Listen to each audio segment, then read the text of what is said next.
يكون من نجوى ثلاثة إلا هو رابعهم। তোমরা যেখানে তিনজন মিলে পরামর্শ করো, মনে রেখো তিনজন নও, ওখানে চতুর্থ সত্তা আমি রব্বুল আলামিন তোমাদের কাছে আছি। সব শুনি আর দেখি, পাঁচজন যেখানে হও সেখানে আমি ষষ্ঠ। এর থেকে যদি কম হও, এর থেকে যদি বেশি হও, বান্দারে তুমি আছো যেখানে আমি আল্লাহ আছি সেখানে। উপায় নাই, সব জায়গায় আমি দেখতে পাচ্ছি। শুধু তাই নয়, রাত্রিবেলায় মানুষেরা গোপনে পরামর্শ করে না? করে কিনা? রাতে রাতে পরামর্শ করে, এক জায়গায় বসে, হলের মধ্যে, পাহাড়ের মধ্যে, কোন জায়গায় বসে পরামর্শ করে। কি পরামর্শ? ইসলামী আন্দোলনের লোকদের মারবে, কোথায় তাদের ধরবে, কোথায় তাদের অত্যাচার করবে, এই সমস্ত পরামর্শ করে। আল্লাহ পাক বলছেন, শুনুন, আল্লাহ রাব্বুল আলামিন বলেন, ওয়া হুয়া মাআহুম إذ يبيتون ما لا يرضى من القول وكان الله بما يعملون محيطا।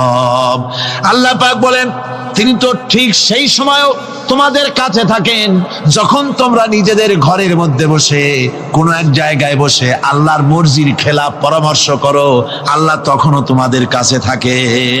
আল্লাহর ইহাতা থেকে, আল্লাহর কর্তৃত্ব থেকে বেরিয়ে যাওয়ার কোনো উপায় নাই। সুতরাং গোপনে বলেন, প্রকাশ্যে বলেন, যেভাবেই যা কিছু করা হোক না কেন, আল্লাহর কাছে আমাদের সমস্ত অপরাধগুলি ধরা হয়ে যায়। আর এটাই হচ্ছে ঈমানের সীমা পরিসীমা। তিলকা হুদুদাল্লাহ ফালা তা'তাদুহা, তিলকা হুদুদুল্লাহ, এটাই হচ্ছে আল্লাহর সীমানা। ঈমানের এই সীমারেখা বজায় রেখে ঈমানের উপরে মজবুত করে কোনো ব্যক্তি, পরিবার, সমাজ, রাষ্ট্র যদি তৈরি হয়, তাহলে সেই সমাজেই শান্তি আসে, সেই সমাজেই আরাম আসে, সেই রাষ্ট্র শান্তিপূর্ণ হয়, সেখানে দিন কায়েম হয়, মানুষ সুখ সমৃদ্ধি খুঁজে পায়। সুতরাং আমরা আজকে আলোচনা করলাম ঈমানের কোয়ালিটি। কি আলোচনা করলাম? ঈমানের কোয়ালিটি। এই কোয়ালিটি দিয়ে যেন আল্লাহ আমাদেরকে ভরপুর করে দেন। জোরে বলেন আমিন। আরো জোরে বলেন আমিন। একবার রাসূল পাক সাল্লাল্লাহু আলাইহি সাল্লামের কাছে একজন মুশরিক এসেছেন, তার কাছে একটা ভাঙ্গা মূর্তি। হুজুর জিজ্ঞেস করলেন, তোমার মূর্তিটা ভাঙা কেন? লোকটি বলল যে এটি হচ্ছে আমার খোদা, একে আমি সব সময় সাথে রাখি, না জানি কোন সময় কোন বিপদে পড়ি, এই জন্য সাথে রাখি বিপদ থেকে বাঁচার জন্য। পথিমধ্যে আমার প্রকৃতির ডাক এলো, পেশাব পায়খানায় যাওয়ার প্রয়োজন হলো, তো মনে করলাম এমন জায়গায় এই খোদা নিয়ে যাওয়া উচিত না। খোদাকে রাস্তার উপরে রেখে তারপরে গেলাম কাম সারতে। কাম সেরে এসে দেখি যে এইটার মাথা থেকে শুরু করে পা পর্যন্ত ভিজা। মনে করলাম খোদার শরীর ভিজা, না জানি নিশ্চয়ই কোনো পবিত্র বরকতপূর্ণ পানি হবে। তো এই বরকতপূর্ণ পানি আমি নিজে একটু টেস্ট করলাম, জিহ্বা দিয়া চাটলাম, খাইলাম, দেখলাম যে কেমন কেমন গন্ধ আসে, আর কি একটা টক টক জাতীয় বিশ্রী রকমের। তো মনে করলাম পবিত্র পানি এরকমের গন্ধ হবে কেন?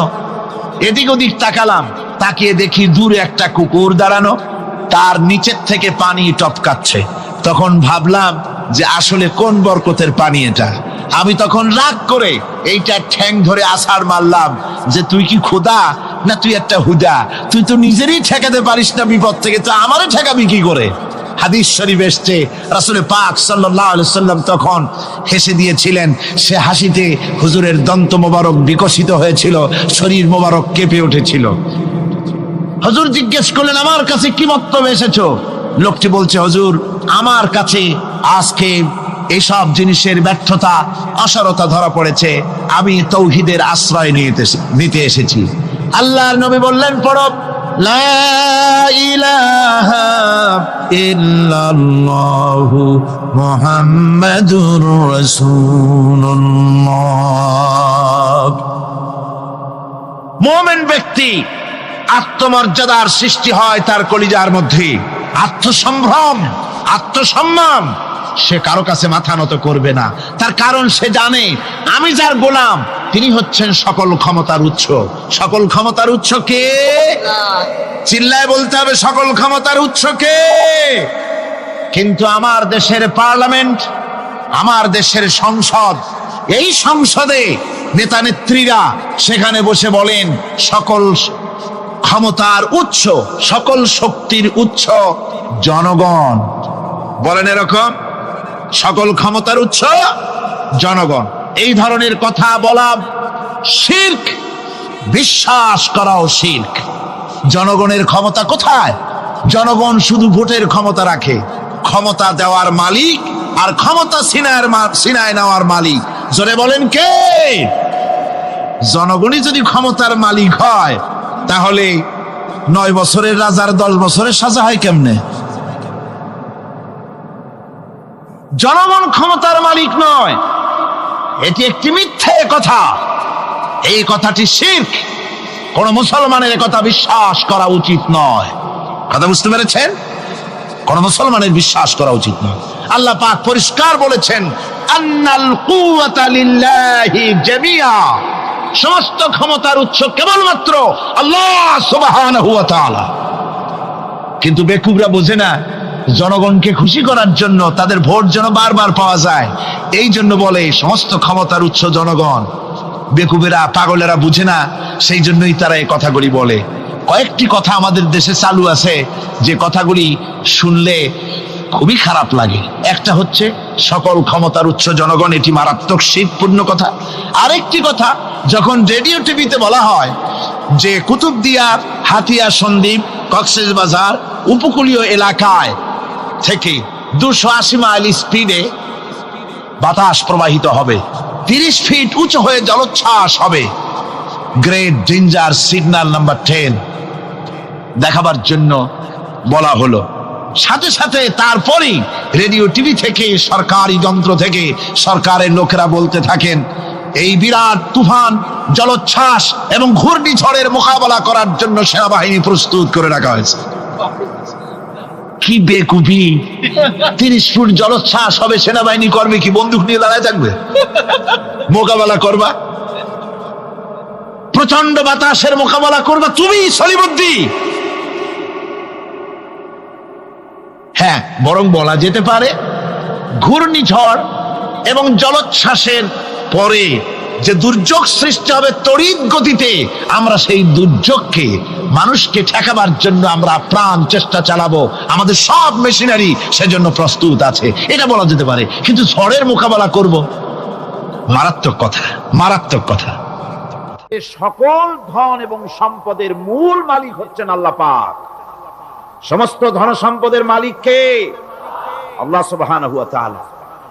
কোরআনে কারীম বলছে, লিল্লাহি মা ফিস সামাওয়াতি ওয়া মা ফিল আরদ, আকাশ এবং জমিনের ভিতরে যা কিছু আছে সব কিছুর মালিকানা কার? জোরে বলেন কার? আল্লাহ রাব্বুল আলামিন হচ্ছেন এর একচ্ছত্র মালিক। সুতরাং বান্দাদের কাছে কিছুদিনের জন্য এগুলিকে আমানত রাখা হয়েছে। আমাদের ঘর আছে, বাড়ি আছে, ব্যবসা আছে, বাণিজ্য আছে, জায়গা আছে, জমিন আছে, গরু আছে, বাছুর আছে, এই সবগুলি কিছুদিনের জন্য আমাদের কাছে কি রাখা হয়েছে? আমানত। আমানতের মাল আপনি আপনার ইচ্ছা মতো খরচ করতে পারবেন না। আমানতের মাল কি ইচ্ছা মতো খরচ করা যায়? যায় না। আমানতের মালকে খরচ করতে হলে মূল মালিকের ইচ্ছা অনুযায়ী খরচ করতে হবে। মূল মালিককে আল্লাহ রাব্বুল আলামিন বলছেন, ইন্নাল্লাহা আশতারা মিনাল মুমিনিনা আনফুসাহুম ওয়া আমওয়ালাহুম বিআন্না লাহুমুল জান্নাহ। আমি আমার মুমিনের জান এবং মালকে খরিদ করে নিয়েছি, বিনিময় জান্নাত দিয়ে দিয়েছি। তোমার কাছে যে জান আছে, মাল আছে, ওটা তোমার নয়, এটা আমার আমানত তোমার কাছে। সুতরাং এই আমানত খরচ করতে হবে মূল মালিকের ইচ্ছা অনুযায়ী। সমাজের এক শ্রেণীর লোক প্রচুর বিত্তের মালিক হবে,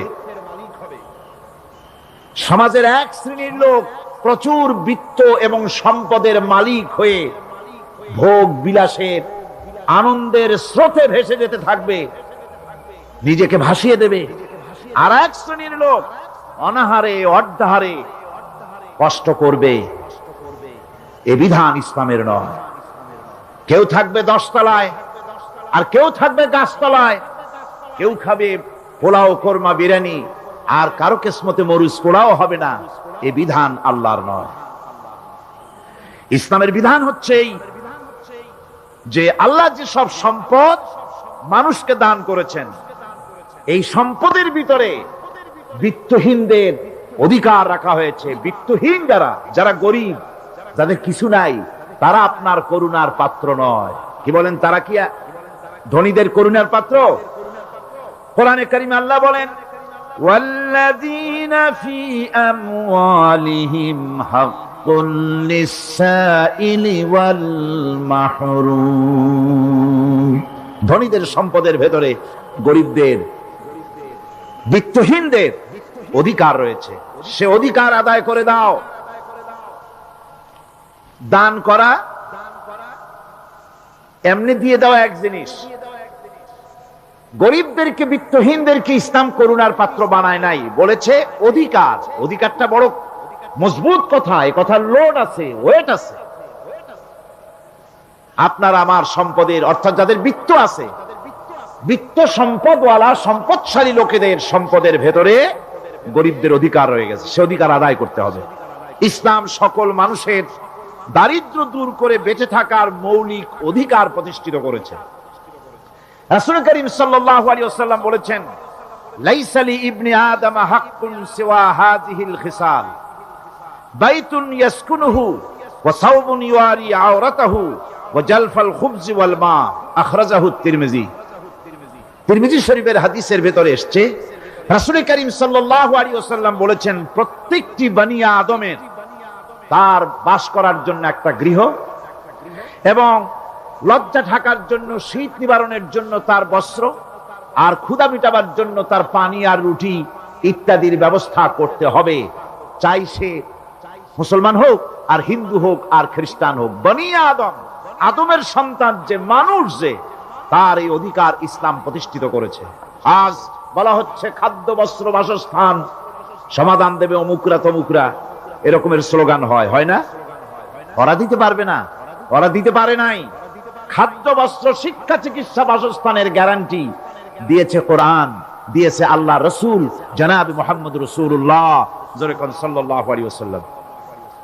ইসলাম অর্থনৈতিক নিরাপত্তার জন্য যে সব পন্থা অবলম্বন করেছে, সেটা হচ্ছে যে সমাজের কর্মক্ষম সকল ব্যক্তি রুজির জন্য পরিশ্রম করবে, কেউ বসে থাকতে পারবে না। এটা হচ্ছে ইসলামের নিয়ম, কেউ বসে থাকতে পারবে না। কোরআনে কারীম বলছে, فَإِذَا قُضِيَتِ الصَّلَاةُ فَانتَشِرُوا فِي الْأَرْضِ وَابْتَغُوا مِنْ فَضْلِ اللَّهِ فَإِذَا قُضِيَتِ الصَّلَاةُ, যখন তোমার নামাজ সম্পূর্ণ হয়ে গেল, ফান্তাশিরু ফিল আরদ, ছড়িয়ে পড়ো আমার জমিনের উপরে, ওয়াবতাগু মিন ফাদলিল্লাহ, আর আমার অনুগ্রহ অনুসন্ধান করো। রুজি কামানো কোনো খারাপ জিনিস না। কেউ মনে করে সারাদিন বসে বসে আল্লাহর জিকির করব, কেউ দুনিয়াটারে ঝামেলা মনে করে জঙ্গলে চলে যেতে চায়। এটা নিয়ম না। আপনি বসে থাকতে পারবেন না, আপনাকে কাজ করতে হবে। রুজি কামাই করাটাকে কোরআনে কারিমে এতটা সম্মান দিয়েছে, যেটাকে ফদলুল্লাহ বলা হয়েছে। ফদলুল্লাহ, এটা আল্লাহর অনুগ্রহ। সুবহানাল্লাহ বলেন। এটাকে ফদলুল্লাহ বলা হয়েছে, এটা জিনাতুল্লাহ বলা হয়েছে। আপনি যে কাপড় চোপড় ব্যবহার করেন, এই কাপড় চোপড়ের ব্যাপারে আল্লাহ পাক প্রশংসা করেছেন। কাপড় চোপড় সুন্দর পড়তে বলেছেন। তারপরে রুজি রোজগার হালাল করতে বলা হয়েছে, এবং রুজি কামাবার ব্যাপারে, হালাল ভাবে রুজি কামাবার জন্য ইন্সপিরেশন দেওয়া হয়েছে কোরআন এবং হাদিসে। রাসূল করিম সাল্লাল্লাহু আলাইহি সাল্লাম বলেছেন, আল কাসিবু হাবিবুল্লাহ, সহজে যে উপার্জন করে সে আল্লাহর বন্ধু। যে ব্যক্তি ঠেলা গাড়ি চালায়, কুলি মজুর, রিকশা চালায়, নিন্দা নাই, তাকে নিন্দা করা যাবে না। রিকশাওয়ালাও একটা গুরুত্বপূর্ণ দায়িত্ব পালন করছে। কুমার, কামার, তাঁতি, জেলে, ধোপা, নাপিত সবাই কাজ করছে। প্রত্যেক কাজের সম্মান ইসলাম দেয়। সুবহানাল্লাহ কোন। সমস্ত কাজের সম্মান আছে, শুধুমাত্র সম্মান নাই চুরির কাজের, ডাকাতির কাজের, সন্ত্রাসের কাজের, চাঁদাবাজির কাজের, মাস্তানির কাজের। এই সব কাজ নিন্দনীয়, এবং এই সব কাজ নিতান্ত বাজে কাজ। এ কাজের কোনো সম্মান নাই। সম্মান হচ্ছে নিজের হাতে কামাই করে সারা দিনে এক মুঠো খাবারও যদি খান, আপনার খাবারের চাইতে হালাল খাবার কারো হতে পারে না। আল্লাহর বন্ধু সোজা কথা না। আল কাসিবু হাবিবুল্লাহ, সহজ উপার্জনের এত বরকত। সেজন্য অর্থনৈতিক নিরাপত্তার জন্য সমাজের প্রত্যেকটি কর্মক্ষম লোককে কাজ করতে হবে। কি করতে হবে? নামাজ পড়া হয়ে গেছে, এখন আর বসে থাকা চলবে না, নেমে পড়ুন কাজের জন্য, আল্লাহর অনুগ্রহ অনুসন্ধান করুন। এরপরে আল্লাহ পাক বলছেন, আমার অনুগ্রহ রুজি কামাও, আর রুজি কামাবার সময় ওয়াজকুরুল্লাহ যিকরান কাসীরা লাআল্লাকুম তুফলিহুন। আর জিকির করবা আমার বেশি, আমার জিকির করবা। বলা হচ্ছে রুজি অনুসন্ধান করো, আর বলা হচ্ছে আমার জিকির করো। তো জিকির আর রুজি সন্ধানের ভিতরে সামঞ্জস্য কি? সামঞ্জস্যটা হচ্ছে এই যে আপনি যখন উযকুরুল্লাহ কাসীরান, আপনাকে বেশি করে জিকির করতে হবে। জিকির মানে কি? স্মরণ করা। জিকির মানে কি? স্মরণ করা। আল্লাহকে স্মরণ করেন। রুজি যখন কামাতে যাবেন স্মরণ করবেন কারে? চিল্লায় কোন কারে? আপনি রুজি কামাবার জন্য চাকরি করতেছেন, অফিসে বসে যদি আল্লাহ রাব্বুল আলামিন আপনার স্মরণে থাকে, তাহলে ঘুষ খাওয়া আপনার জন্য সম্ভব হবে না। কথা ঠিক কিনা? আল্লাহ পাক বলছেন, রুজি কামাবার জন্য তুমি যে পরিশ্রম করবে, ওই পরিশ্রমের সময় বেশি বেশি জিকির করো, আমারে স্মরণ রাখো। অফিসে বসে যখন তুমি কাজ করবে, আমি যদি স্মরণে থাকি, তাহলে তুমি ঘুষ খাইতে পারবে না। তুমি জমিন চাষ করবে, জমিন চাষ করার সময় আমি যদি তোমার স্মরণে থাকি, জমিনের আইল ঠেলা তোমার পক্ষে সম্ভব হবে না। যত রকমের রুজির রোজগারের পথ আছে, আমাকে স্মরণ করো, খারাপ পথ থেকে বাঁচো, হালাল ভাবে রুজি কামাও। হালাল রুজির ভিতরে আল্লাহ রব্বুল আলামিন বরকত দিয়া দিবেন। আর কাজ করার জন্য বলা হয়েছে, রাসূল করিম সাল্লাল্লাহু আলাইহি ওয়াসাল্লাম বলেছেন, ইজা সাল্লাইতুমুল ফাজরা ফালা তানুমু আন তালবি আরযাকিকুম। ফজরের নামাজ পড়া হয়ে গেছে, ঘুমায়ো না। আমাদের একটা আম অভ্যাস হয়ে গেছে ফজরের নামাজ পড়ে ঘুমানো। হাদিস শরীফে বলা হচ্ছে, ফজরের নামাজ পড়া হয়ে গেছে, ঘুমায়ো না। রুজি তালাশ করো, রিজিক তালাশ করো, নিজের সাহায্য করো, অন্যকে সাহায্য করো, নিজের সংসারের জন্য কাজ করো, অন্যের জন্যও করো। হালাল ভাবে রুজি কামাই করে বউকে একটা ব্লাউজ কিনে দিয়েছেন, একটা শাড়ি কিনে দিয়েছেন, বাচ্চাকে ক্লাসের বই কিনে দিয়েছেন, বাজার থেকে মাছ তরিতরকারি কিনে, অক্ষম ব্যক্তিদেরকে সহযোগিতা করবে। যারা নাকি উপার্জন করতে পারে না, ওই জাতীয় লোকদেরকে তারা সহযোগিতা করবে। ওয়ায়াকফুলু গানিয়ুহুম ফাকিরাহুম। সেই সমাজের যারা নাকি সামর্থ্যবান, তারা রোজগার করবে এবং গরিবদেরকে সহযোগিতা করবে। আল্লাহর নবী বলেছেন, সে ব্যক্তি মুমিন নয়, সে ব্যক্তি মুমিন নয়, সেই ব্যক্তি মুমিন নয়। সাহাবায়ে কিরাম হতচকিত হয়ে উঠলেন, প্রশ্ন করলেন, নবীজি কোন ব্যক্তি মুমিন নয়? আল্লাহর নবী বলেন, যেই ব্যক্তি পেট পুরে আরাম করে ঘুমায় গেল, এ কথা জানার পর যে তার প্রতিবেশী না খেয়ে শুয়ে আছে, ক্ষুধার যন্ত্রণায় কাতরাচ্ছে, এ কথা জানার পরে যেই মুসলমান ব্যক্তি আরাম করে পেট ভরে খেয়ে ঘুমায়, সে কখনো মুমিনের দাবি করতে পারে না, মুমিন হতে পারে না।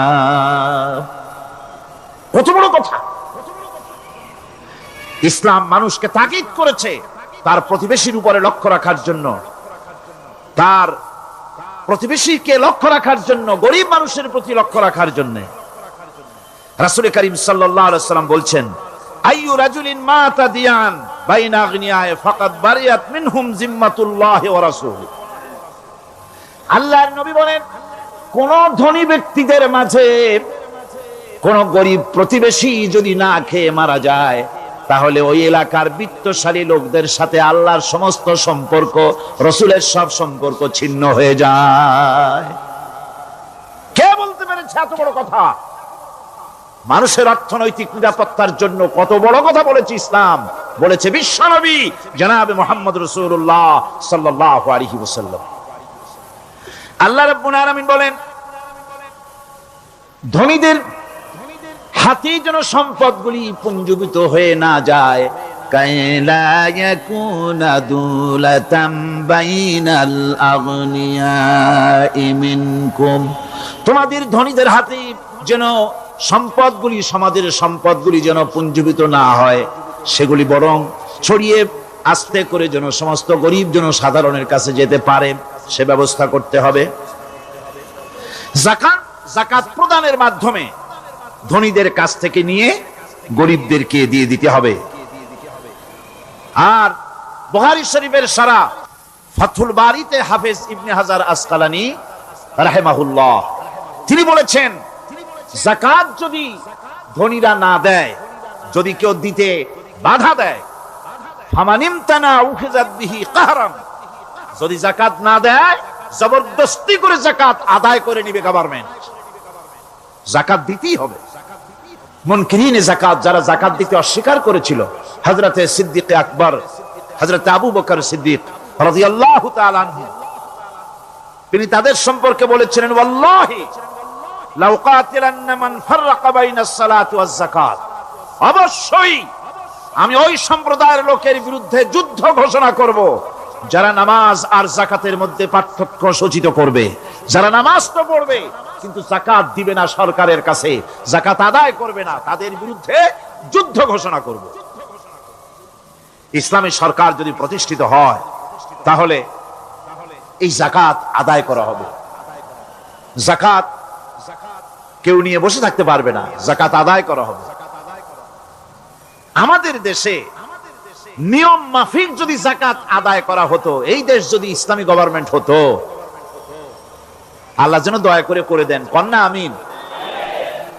আল্লাহ পাক যদি দয়া করে দেশটার ইসলামী রাষ্ট্র বানায় দেন, তাহলে যাকাত তো আদায় করে নেওয়া হবে। যাকাত দিতে আপনি বাধ্য, গরিব মানুষ থাকবে না।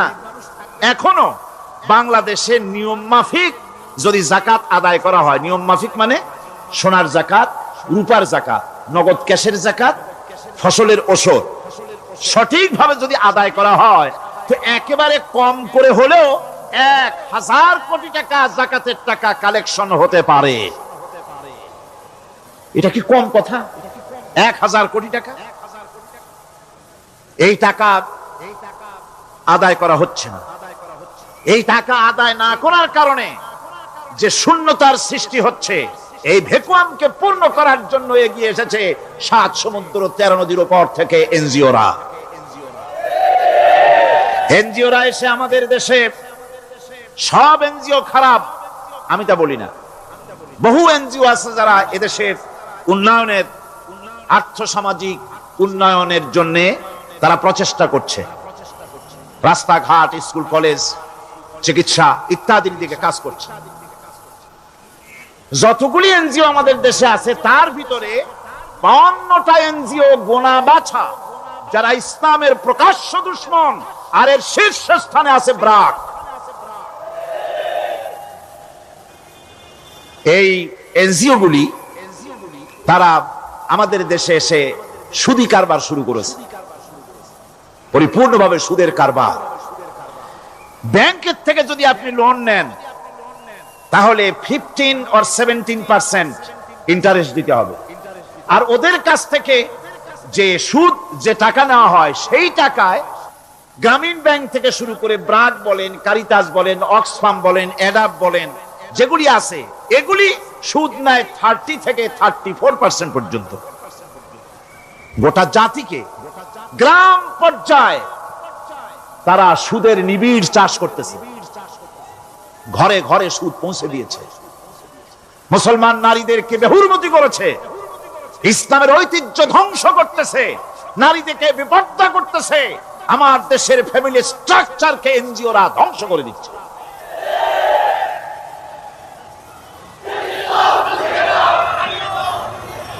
সুতরাং এনজিওরা এই সুযোগটা পেত না। যদি যাকাত কালেকশন করা হতো আর যাকাত দিয়ে, যাকাত যে সব জায়গায় খরচ করতে হয় সেই খরচ করার জায়গাগুলিতে সঠিকভাবে যদি ব্যয় করা হতো, এই অবস্থা হতো না। বাংলাদেশের সম্পদের অভাব নাই। যারা বলে বাংলাদেশ গরিব, আমি তাদের সাথে একমত নই। আক্ষরিক অর্থে বাংলাদেশ গরিব নয়, বাংলাদেশে সম্পদ আছে। বাংলাদেশে যে জিনিসটার অভাব সেটা হচ্ছে ইনসাফ ভিত্তিক বন্টনের অভাব। এখানে কেউ তো 1000 বিঘা জমির মালিক, বিঘা বুঝেন না কি কোন আপনারা? কানি। কেউ তো 1000 কানির মালিক, আর কারো তো রান্নাঘর উঠাবার জায়গা নাই। কথাটাই ঠিক কিনা? কেউ তো শত শত কোটি টাকা, কত কোটি টাকা যে আছে তা হিসাব করে মাসখানেক লাগবে, গুনিয়া খুলাইতে পারবে না। আর কারো তো একটা ট্যাবলেট কেনার পয়সা নাই। সুতরাং আমার দেশে যেভাবে গরিব বলা হয় আক্ষরিক অর্থে ওইভাবে আমার দেশ গরিব নয়। আমাদের দেশে সম্পদ আছে, বহুত জমি অনাবাদি ফেলে রাখা হয়েছে। রাসূল করিম সাল্লাল্লাহু আলাইহি ওয়াসাল্লাম বলেছেন, সেই ব্যক্তির জমিন রাখার অধিকার নাই যে ব্যক্তি তা চাষের আওতায় না আনে। আছে না বহুত জমি পড়িয়া? আবাদযোগ্য জমি আমাদের দেশে আছে যা, তার 2,40,00,000 একর। আমাদের ভূমি সম্পদ রয়েছে, বনজ সম্পদ যা আছে সেটা হচ্ছে 32,53,860 একর জুড়ে বিরাট বনজ সম্পদ আমাদের আছে। ভূমি সম্পদ আছে, বনজ সম্পদ আছে।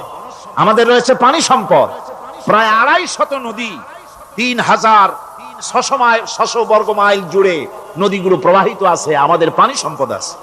আমাদের গ্যাস সম্পদ আছে, যে গ্যাস অন্তত 100 বছর চলতে পারে। প্রত্যেক বাড়িতে বাড়িতে গ্যাসের সংযোগ দিলেও 100 বছরে ফুরাবে না।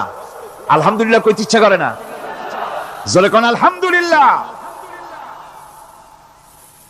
আমাদের গ্যাস সম্পদ রয়েছে, আমাদের মৎস্য সম্পদ আছে, পশু সম্পদ আছে, কৃষি সম্পদ আছে, আরো রয়েছে বিপুল জনশক্তি। জনশক্তি কাজ সবচাইতে বার্ডেন মনে করা হয়।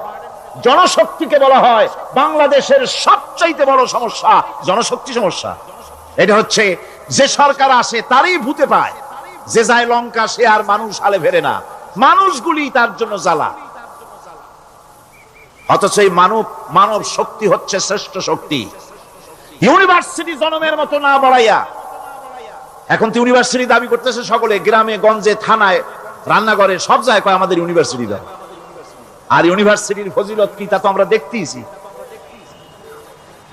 এর থেকে বেশি করে পলিটেকনিক ইনস্টিটিউট, ভোকেশনাল ইনস্টিটিউট ইত্যাদি যদি বানানো হতো, ভিক্ষার হাতকে কর্মীর হাতে যদি পরিণত করা যেত, মানুষগুলিকে যদি কর্মক্ষম করা যেত, তাদেরকে যদি মডার্ন টেকনোলজি যদি শিক্ষা দেওয়া যেত, তাহলে এই মানব শক্তি রপ্তানি করে বা পৃথিবীর বিভিন্ন দেশ থেকে মূল্যবান বৈদেশিক মুদ্রা অর্জন করা যায়। সেটা না করে মানুষ হইছে জ্বালা, জনমের মতো এদেরকে মারো। এটা হচ্ছে ট্রেনের থার্ড ক্লাস প্যাসেঞ্জার্স মেন্টালিটি। সেটা কিরকম? সেটা হচ্ছে ট্রেনে যখন মানুষ চলে তৃতীয় শ্রেণীতে, একবার উঠে বসলে সে অন্যের জন্য জায়গা ছাড়ে না। জায়গা খালি আছে, আরেকজন এসে বললে ভাই আমার একটু বসতে দাও, কয় না ভাই এখানে লোক আছে।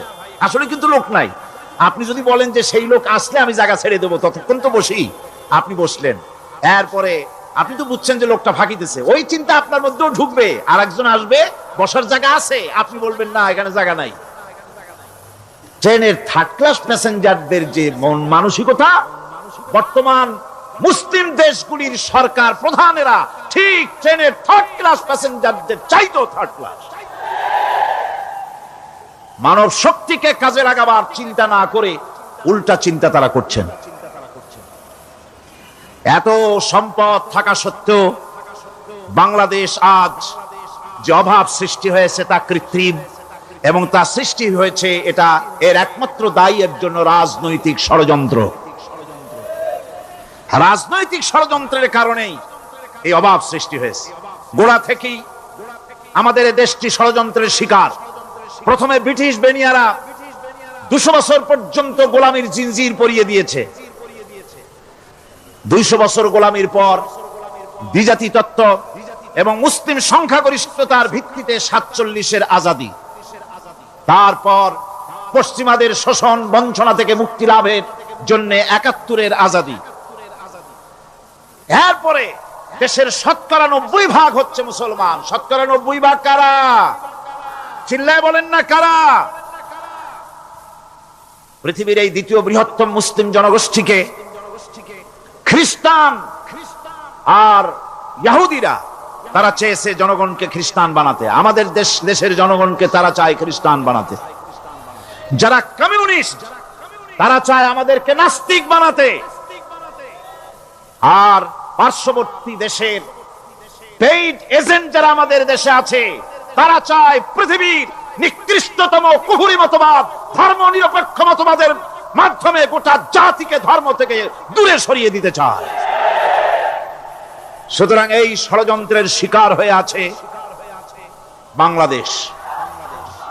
বাংলাদেশের এই আর্থসামাজিক প্রেক্ষাপটে ইসলামের বিধান ছাড়া, আল্লাহর দেওয়া বিধান ছাড়া এর কোনো মুক্তি নাই, এর নাজাতের কোনো পথ নাই।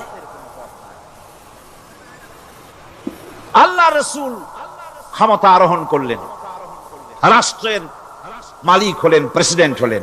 রাসূলুল্লাহ কি হলেন? আল্লাহর নবী প্রেসিডেন্ট হলেন। সমাজের গরিব দুঃখীদের ব্যাপারে নবীজি বললেন, মান তারাকা মালান ফালওয়ারাসাতিহি ওয়া মান তারাকা দিয়ান আও কুল্লা ফালিয়াতিনি ফাইন্না মাওলাহু, রাওয়াহুল বুখারী।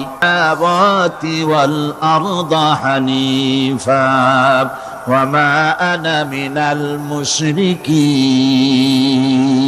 নিশ্চয় আমার মুখ ঘুরায় দিলাম কার দিকে? যিনি আকাশ এবং জমিনের স্রষ্টা, সব কিছুর মালিক যিনি, তার দিকে আমি মুতাওয়াজ্জা হলাম। নামাজের অর্থই হচ্ছে মুতাওয়াজ্জা হওয়া, মুখ ঘুরিয়ে দেওয়া, চেহারা ঘুরিয়ে দেওয়া। আর নামাজের আরেক অর্থ হচ্ছে নিকটবর্তী থেকে আরো নিকটবর্তী হওয়া। আমরা কি নিকটবর্তী হতে চাই? না বুঝলে কবেন কি?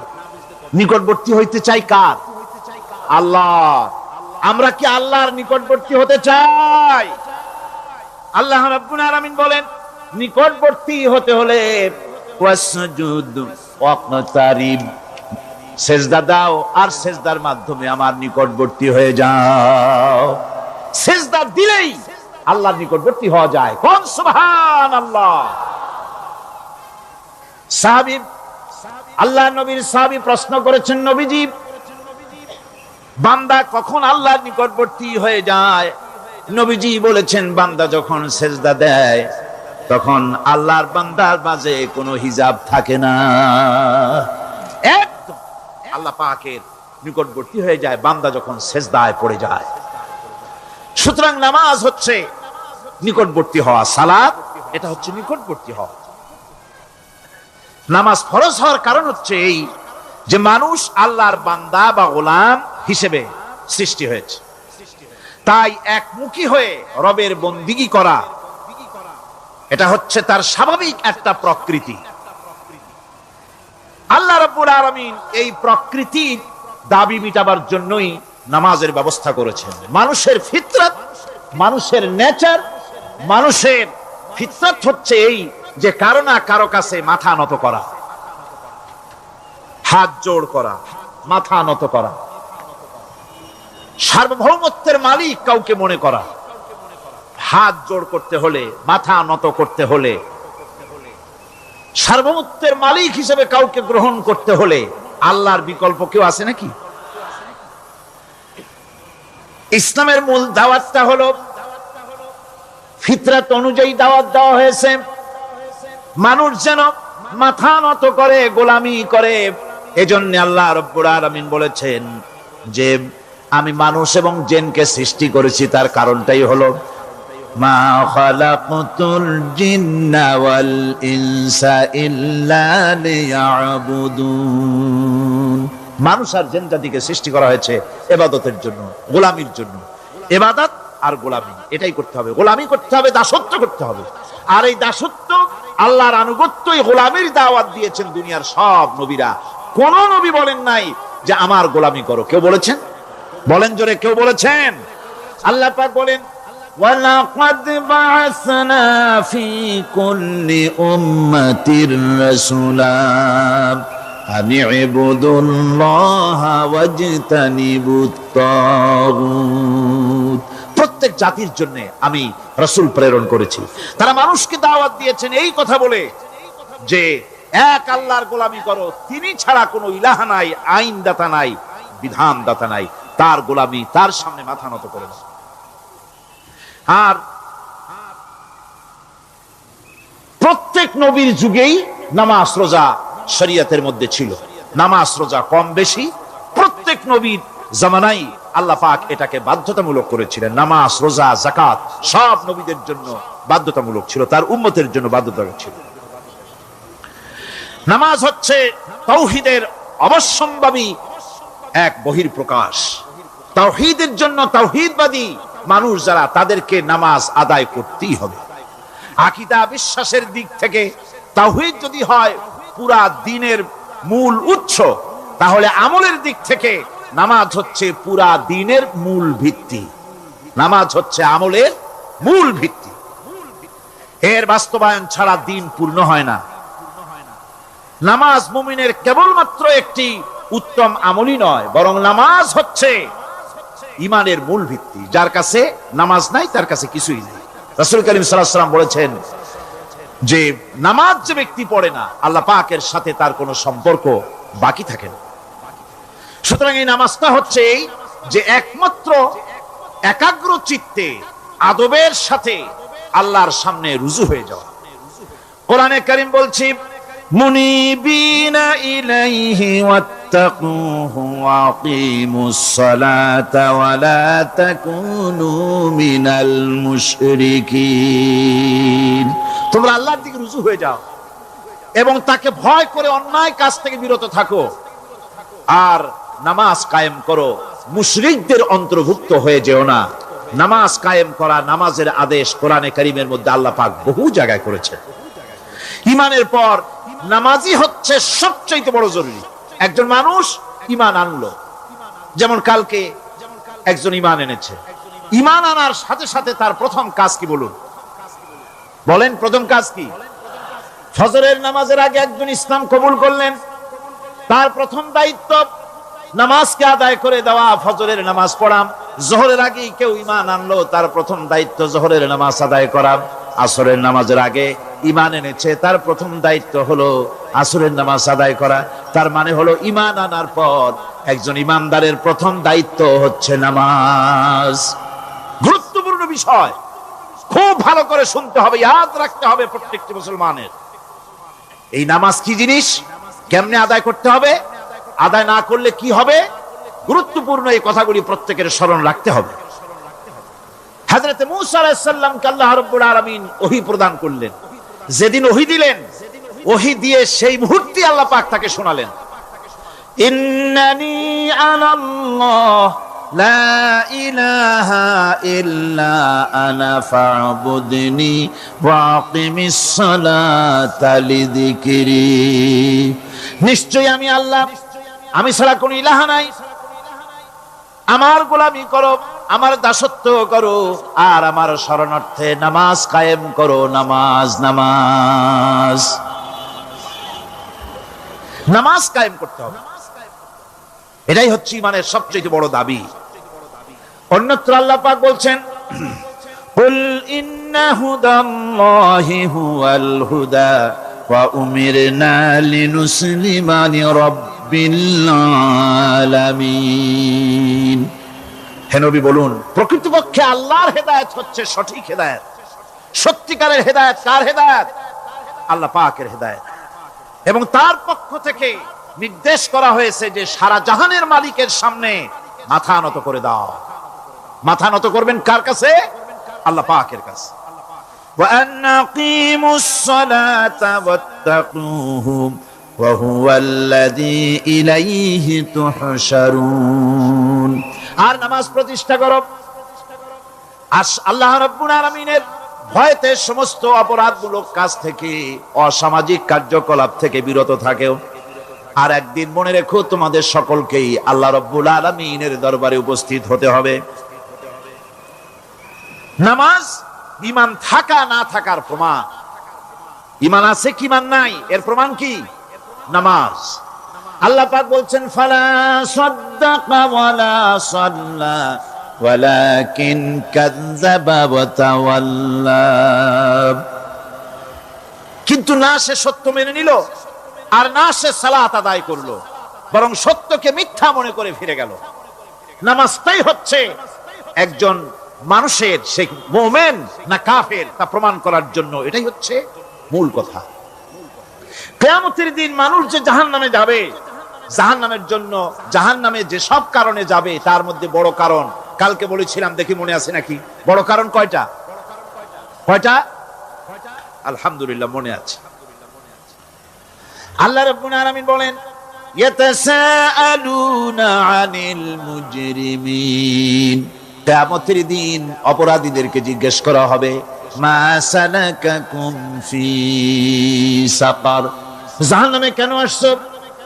জবাবে তারা বলবে, ক্বালু লাম নাকু মিনাল মুসাল্লিন ওয়া লাম নাকু নুতঈমুল মিসকিন, নামাজ পড়ি নাই আর এতিম মিসকিনদের খেতে দেই নাই, এই কারণেই জাহান্নামে এসেছি। কল নাউযুবিল্লাহ। নামাজ যারা পড়বে না জাহান্নামে যেতে হবে। কোথায় যেতে হবে? কেউ কেউ মনে করতে পারবেন নামাজের ওয়াজ তো বহু শুনছি, এর চাইতে গুরুত্বপূর্ণ জিনিস আর নাই। নামাজের চাইতে গুরুত্বপূর্ণ ইবাদত আল্লাহর সৃষ্টি করেন নাই। মুসলমানের জন্য সর্বশ্রেষ্ঠ ইবাদত কি? চিল্লায় কোন, জোরে বলেন কি? এই নামাজ। আকসার মানুষের নামাজ হয় না। যারা আমরা নামাজ পড়ি, বহু লোকের নামাজ পড়ে ঠিক, কিন্তু নামাজ আদায় হয় না। আমি সে কথা বলবো সামনের দিকে, প্রাণ খুলে শুনবেন, কাজে লাগবে ইনশাআল্লাহ। কোন ইনশাআল্লাহ? আকীদাগত দিক থেকে ঈমান হলো তাওহীদের স্বীকৃতি, আর আমলের দিক থেকে নামাজ হচ্ছে তাওহীদের বহিঃপ্রকাশ। আপনি মুসলমান তা প্রমাণ হবে নামাজ দিয়ে। নামাজহীন ঈমানের দাবি মূল্যহীন। যার নামাজ নাই তার ঈমানের দাবি করার কোনো মূল্যই নেই। অনেক এরকম কথা বলে, হুজুর আমি মানুষটা নিতান্ত খারাপ না, যাই মনে করেন, গ্রামে রাস্তা বানাইছি, ব্রিজ করে দিয়েছি, কালভার্ট করেছি, এতিম মিসকিনদের তাও মাঝে মধ্যে খাবার দেই। নামাজ হচ্ছে ইসলামের গণ্ডির মধ্যে প্রবেশের প্রমাণ। কোরআনে কারীম বলছে, ফাইন তাবু ওয়া আকামুস সালাতা ওয়া আতাউজ যাকাতা ফাইখওয়ানুকুম ফিদ্দীন, সূরা তাওবা এসেছে। তারা যদি তওবা করে আর নামাজ কায়েম করে, যাকাত যদি আদায় করে, তাহলে এখন তোমাদের সে দ্বীনি ভাই, এখন ভাই হয়ে গেল। একটু আগে ছিল কাফের মুশরিক, এখন তোমার দ্বীনি ভাই। দ্বীনের গণ্ডির মধ্যে প্রবেশ করা, কলেমা পড়ার সাথে সাথেই নামাজ। নামাজ হচ্ছে দ্বীনের প্রধান গেট, দ্বীনের প্রধান তোরণ। দ্বীনের মধ্যে প্রবেশ করার জন্য এই গেট দিয়ে প্রবেশ করতে হবে। সুতরাং এই নামাজের এতই গুরুত্ব দেওয়া হয়েছে। ইসলাম যদি ক্ষমতায় আসে, আল্লাহ যেন এনে দেন, জোরে কোন আমিন। ইসলাম যদি ক্ষমতায় এসে যায়, রব্বুল আলামিন তাফসীরের মাহফিল, কোরআন সামনে নিয়ে আশা করে তোমার দরবারে দোয়া করি, এই বিশাল জনসমুদ্রের দোয়া কবুল করো মাবুদ গো, এই বাংলাদেশকে ইসলামের দেশ বানাইয়া দাও।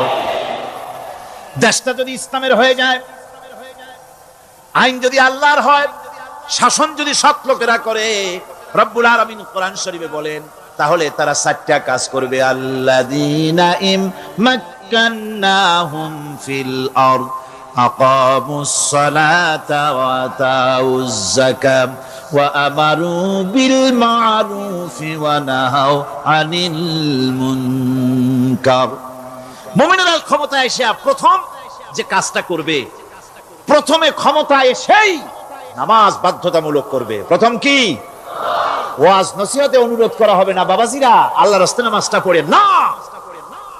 রেডিও এবং টেলিভিশনের মাধ্যমে রাষ্ট্রপ্রধান অর্ডার করে দিবেন, আজ থেকে বাংলাদেশের 12 কোটি তাওহীদি জনতা, নারী পুরুষ যারা আকেল বালিগ, সকলের জন্য নামাজ বাধ্যতামূলক, নামাজ পড়তেই হবে। এটা অর্ডার। বেলা যখন 1টা বেজে যাবে, বেলা যখন 1টা বাজবে, সমস্ত মসজিদে আজান শুরু হয়ে যাবে। আজানের সাথে সাথে অফিস, আদালত, কল কারখানা, ক্ষেত খামার, শিক্ষাঙ্গন সব ডেডলক হয়ে যাবে। আধা ঘন্টার জন্য বন্ধ হয়ে যাবে। যারা মুসলমান অফিসে, কলেজে, ইউনিভার্সিটিতে, সর্বত্র তারা নামাজের জন্য প্রস্তুতি নেবেন। আধা ঘন্টার ভিতরে নামাজ আর খানা সেরে আবার কলেজ চলবে, বিশ্ববিদ্যালয় চলবে, কল চলবে, কারখানা চলবে, ক্যান্টনমেন্ট চলবে, সেক্রেটারিয়েট চলবে, সব আপন গতিতে চলতে থাকবে। আল্লাহর রহমত, বরকত আকাশ ফেরে নাজিল হয়ে যাবে।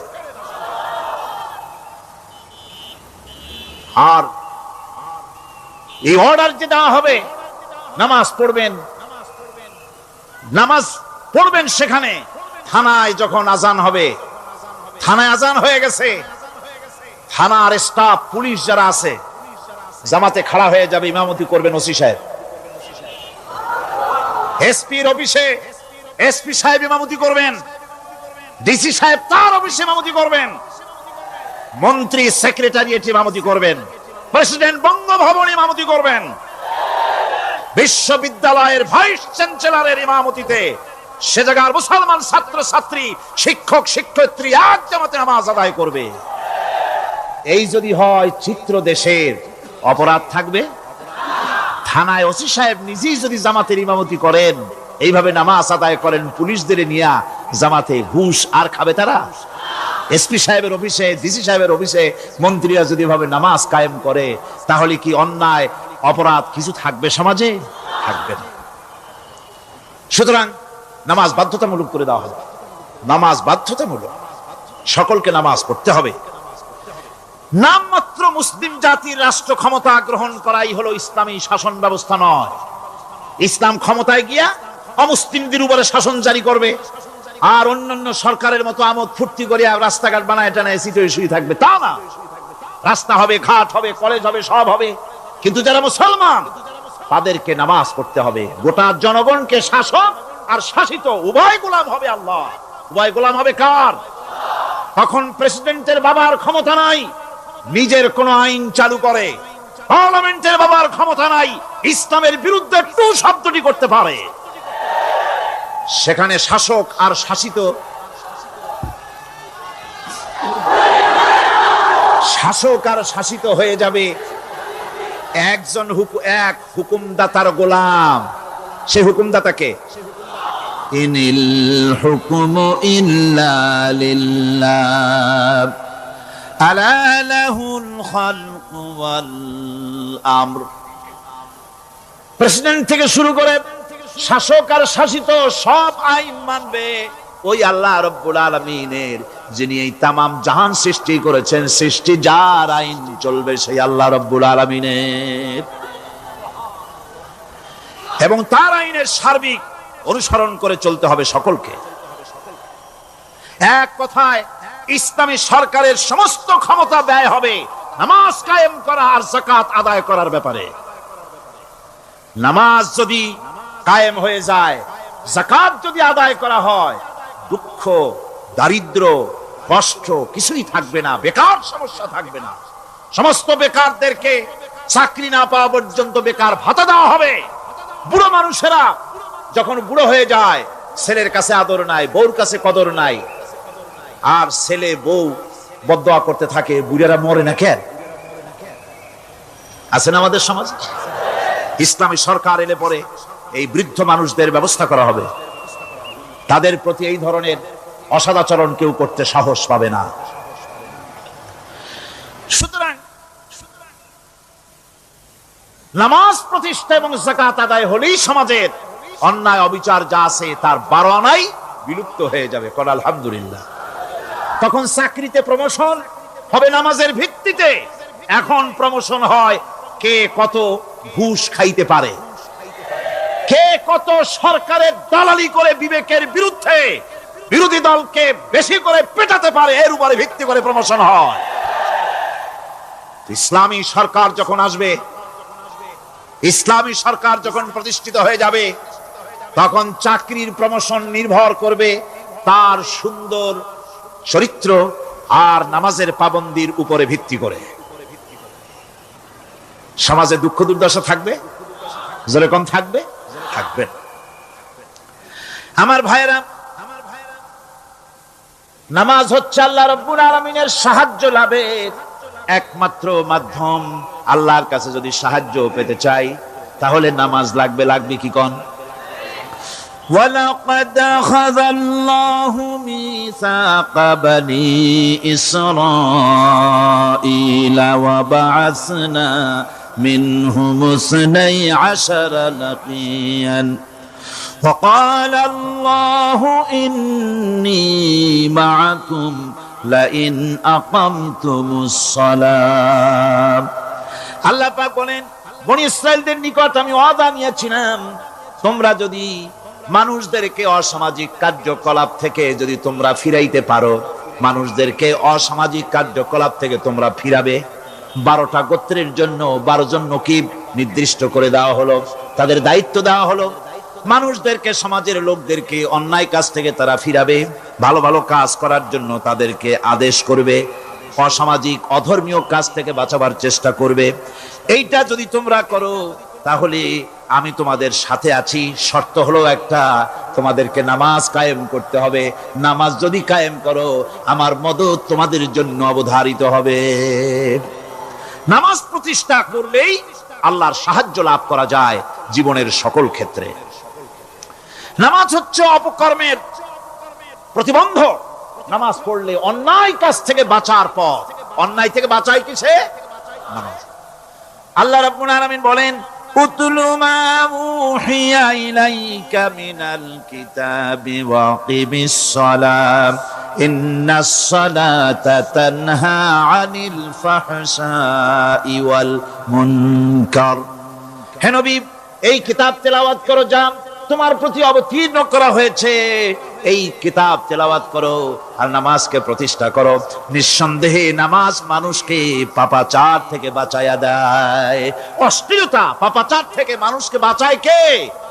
জোরে চিল্লায় কোন কে?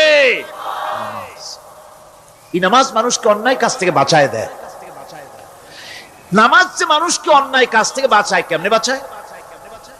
আমরা যে নামাজ পড়ি এই নামাজে তো আমাদেরকে অন্যায় কাজ থেকে বাঁচাইতে পারে না। নামাজি বহুত মানুষ আছে অন্যায় করে, করে কিনা? করে না? করে না? করে। নামাজি অথচ অন্যায় করে। আর আল্লাহ বলছেন নামাজিকে, নামাজ তাকে অশ্লীলতা থেকে ফিরায়। তাহলে কথা কাটটা ঠিক? আল্লাহটা জোরে বলেন, কাটটা ঠিক? অবশ্যই আমার আল্লাহর কথা হক। আমি ভুল করতেছি, আমি যেন কোথাও ভুল করতেছি, সামথিং ইজ রং, কোথাও যেন আমরা ভুল করে বসতেছি। সেই ভুলটা কি আমরা আবিষ্কার করতে চেষ্টা করবো ইনশাআল্লাহ। প্রথম যে কথাটা সেটা হচ্ছে যে আমরা যা নামাজে পড়ি আমরা তা বুঝি না। কথা ঠিক কিনা? আমি যদি এখন প্রশ্ন করি সামি আল্লাহু লিমান হামিদা অর্থ কি কোন, ফার্স্ট ডিভিশনে কয়েকটা লেটার নিয়ে ফেল করবেন এরকম লোক আছেন না নাই? সুবহান রাব্বিয়াল আলা অর্থ কি জানি না, সুবহান রাব্বিয়াল আযীমের অর্থ কি জানি না, দোয়া কুনুত অর্থ কি জানি না, তাশাহুদ অর্থ কি জানি না, সূরা ফাতিহার অর্থ কি জানি না। এমন কি উযুর মধ্যে কয়টা ফরজ তাও অনেকের জানা নাই। কথা কি বেশি বললাম না ঠিক বলছি? একজনে জিজ্ঞেস করলো, মিয়া উযুতে কয় ফরজ? কয় হুজুর কি মনে করেন যে বুঝি জানি না? এটা তো সাধারণ ব্যাপার, বলেন না কয় ফরজ? কয় উযুতে তো 17 ফরজ। কি কি? কয় হাত ধোয়া, পাও ধোয়া, মুখ ধোয়া, নাক ধোয়া, চোখ ধোয়া, জিহ্বা ধোয়া, মাথা ধোয়া। বলতে বলতে গুনে দেখা গেল প্রায় 19টার মতো বলছে।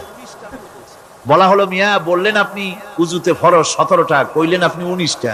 কয় হুজুর জানি আরো, বলি না আপনাদের ভয় তো। উযু জানে না, নামাজ জানে না, তাকেই নামাজ কেমনে ফিরাবে অন্যায় কাজ থেকে? কথা বুঝতে পেরেছেন? নামাজে কি পড়ি? নামাজে দাঁড়ায় গেলাম, আল্লাহু আকবার অর্থ কি?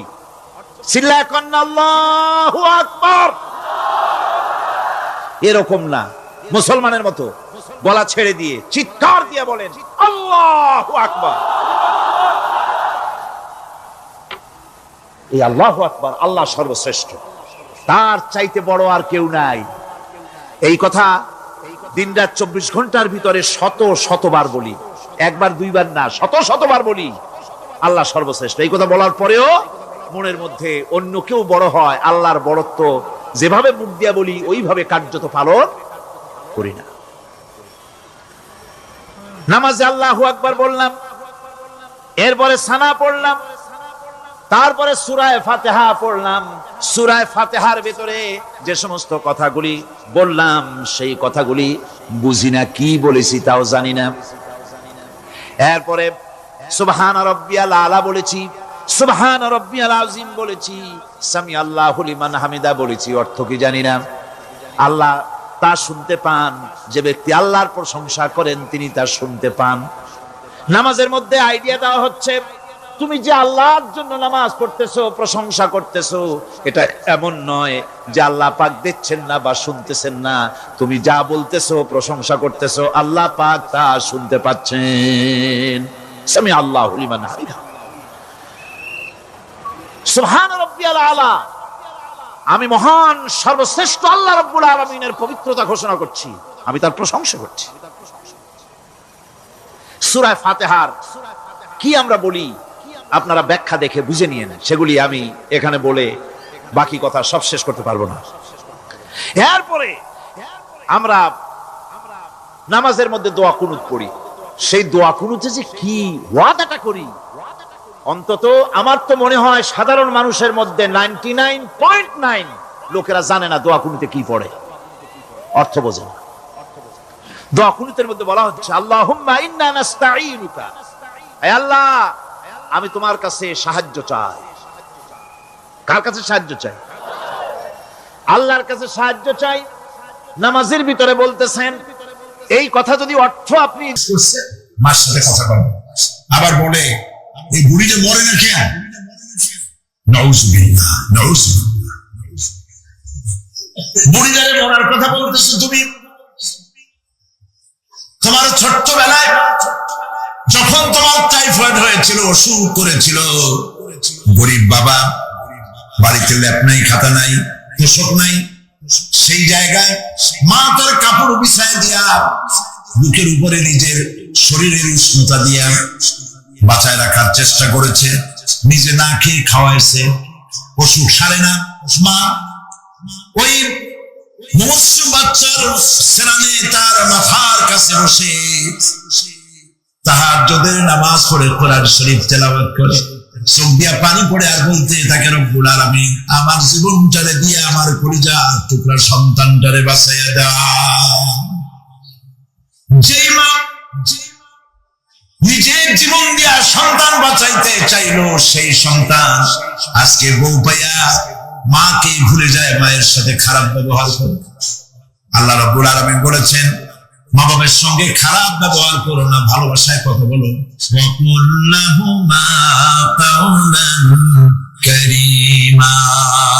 সম্মান সূচক কথা বলো, মা বাবার জন্য দোয়া করো আমার কাছে। কে বলতেছে?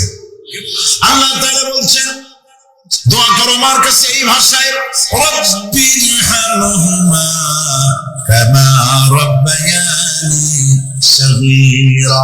পড়েন সবাই, রব্বিরহামহুমা কামা রাব্বায়ানি সগীরা।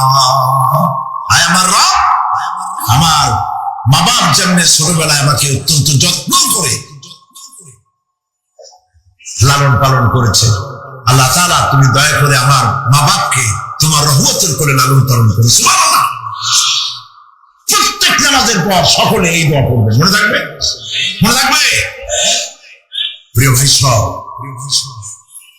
সেই কিয়ামতের মাঠে আমাদেরকে উঠতে হবে, আল্লাহর দরবারে উঠতে হবে।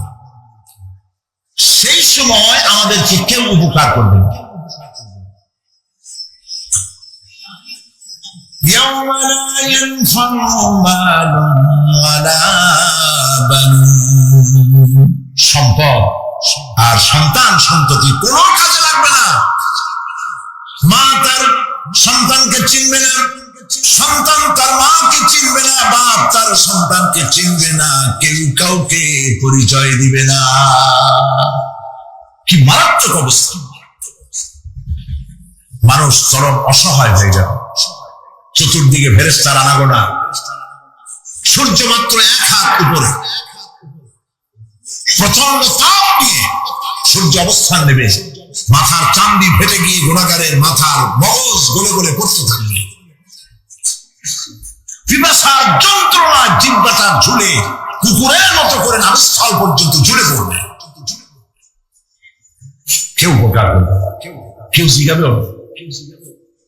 অনেক লোক আছে পীরের কাছে মুরিদ হয় আর মনে করে পীর সাহেব তারে কিয়ামতে সুপারিশ করবে। অসম্ভব। আয়াতুল কুরসির মধ্যে আমরা পড়ি মান যাল্লাযী ইয়াশফাউ ইনদাহু ইল্লা বিইজনিহি। কে আছে এমন? কার হিম্মত আছে আল্লাহ পাকের বিনা অনুমতিতে কথা বলে? সুবহানাল্লাহ। কোথার পীর কোথার খাজা বাবা হারায় যাবে। ইব্রাহিম আলাইহিস সালামের মতো পয়গম্বর কি মনে করে আল্লাহর খলিল। ইব্রাহিম আলাইহিস সালাম আল্লাহর কি? আল্লাহর খলিল। আল্লাহর খলিল কিয়ামতের দিন বলবেন আল্লাহ পাক, আয় আল্লাহ তাআলা, আমার বাপের কাছে আমার একটা ওয়াদা ছিল, আমি সুপারিশ করবো তার জন্য, তুমি দয়া করে আমার বাপকে জাহান্নাম থেকে ক্ষমা করো, আমি তার জন্য সুপারিশ করতেছি। আল্লাহ তাআলা বলবেন, ইব্রাহিম তোমার সুপারিশ মঞ্জুর হলো না। কথা বুঝতেছেন না? বুঝতেছেন? ইব্রাহিম আলাইহিস সালাম যদি বাপের জন্য সুপারিশ করতে না পারে, ইব্রাহিম আলাইহিস সালাম তিনি যদি তার বাপের জন্য সুপারিশ করে যদি ব্যর্থ হন, আপনার তিরস্কার কোন কামে লাগবে চিন্তা করেন।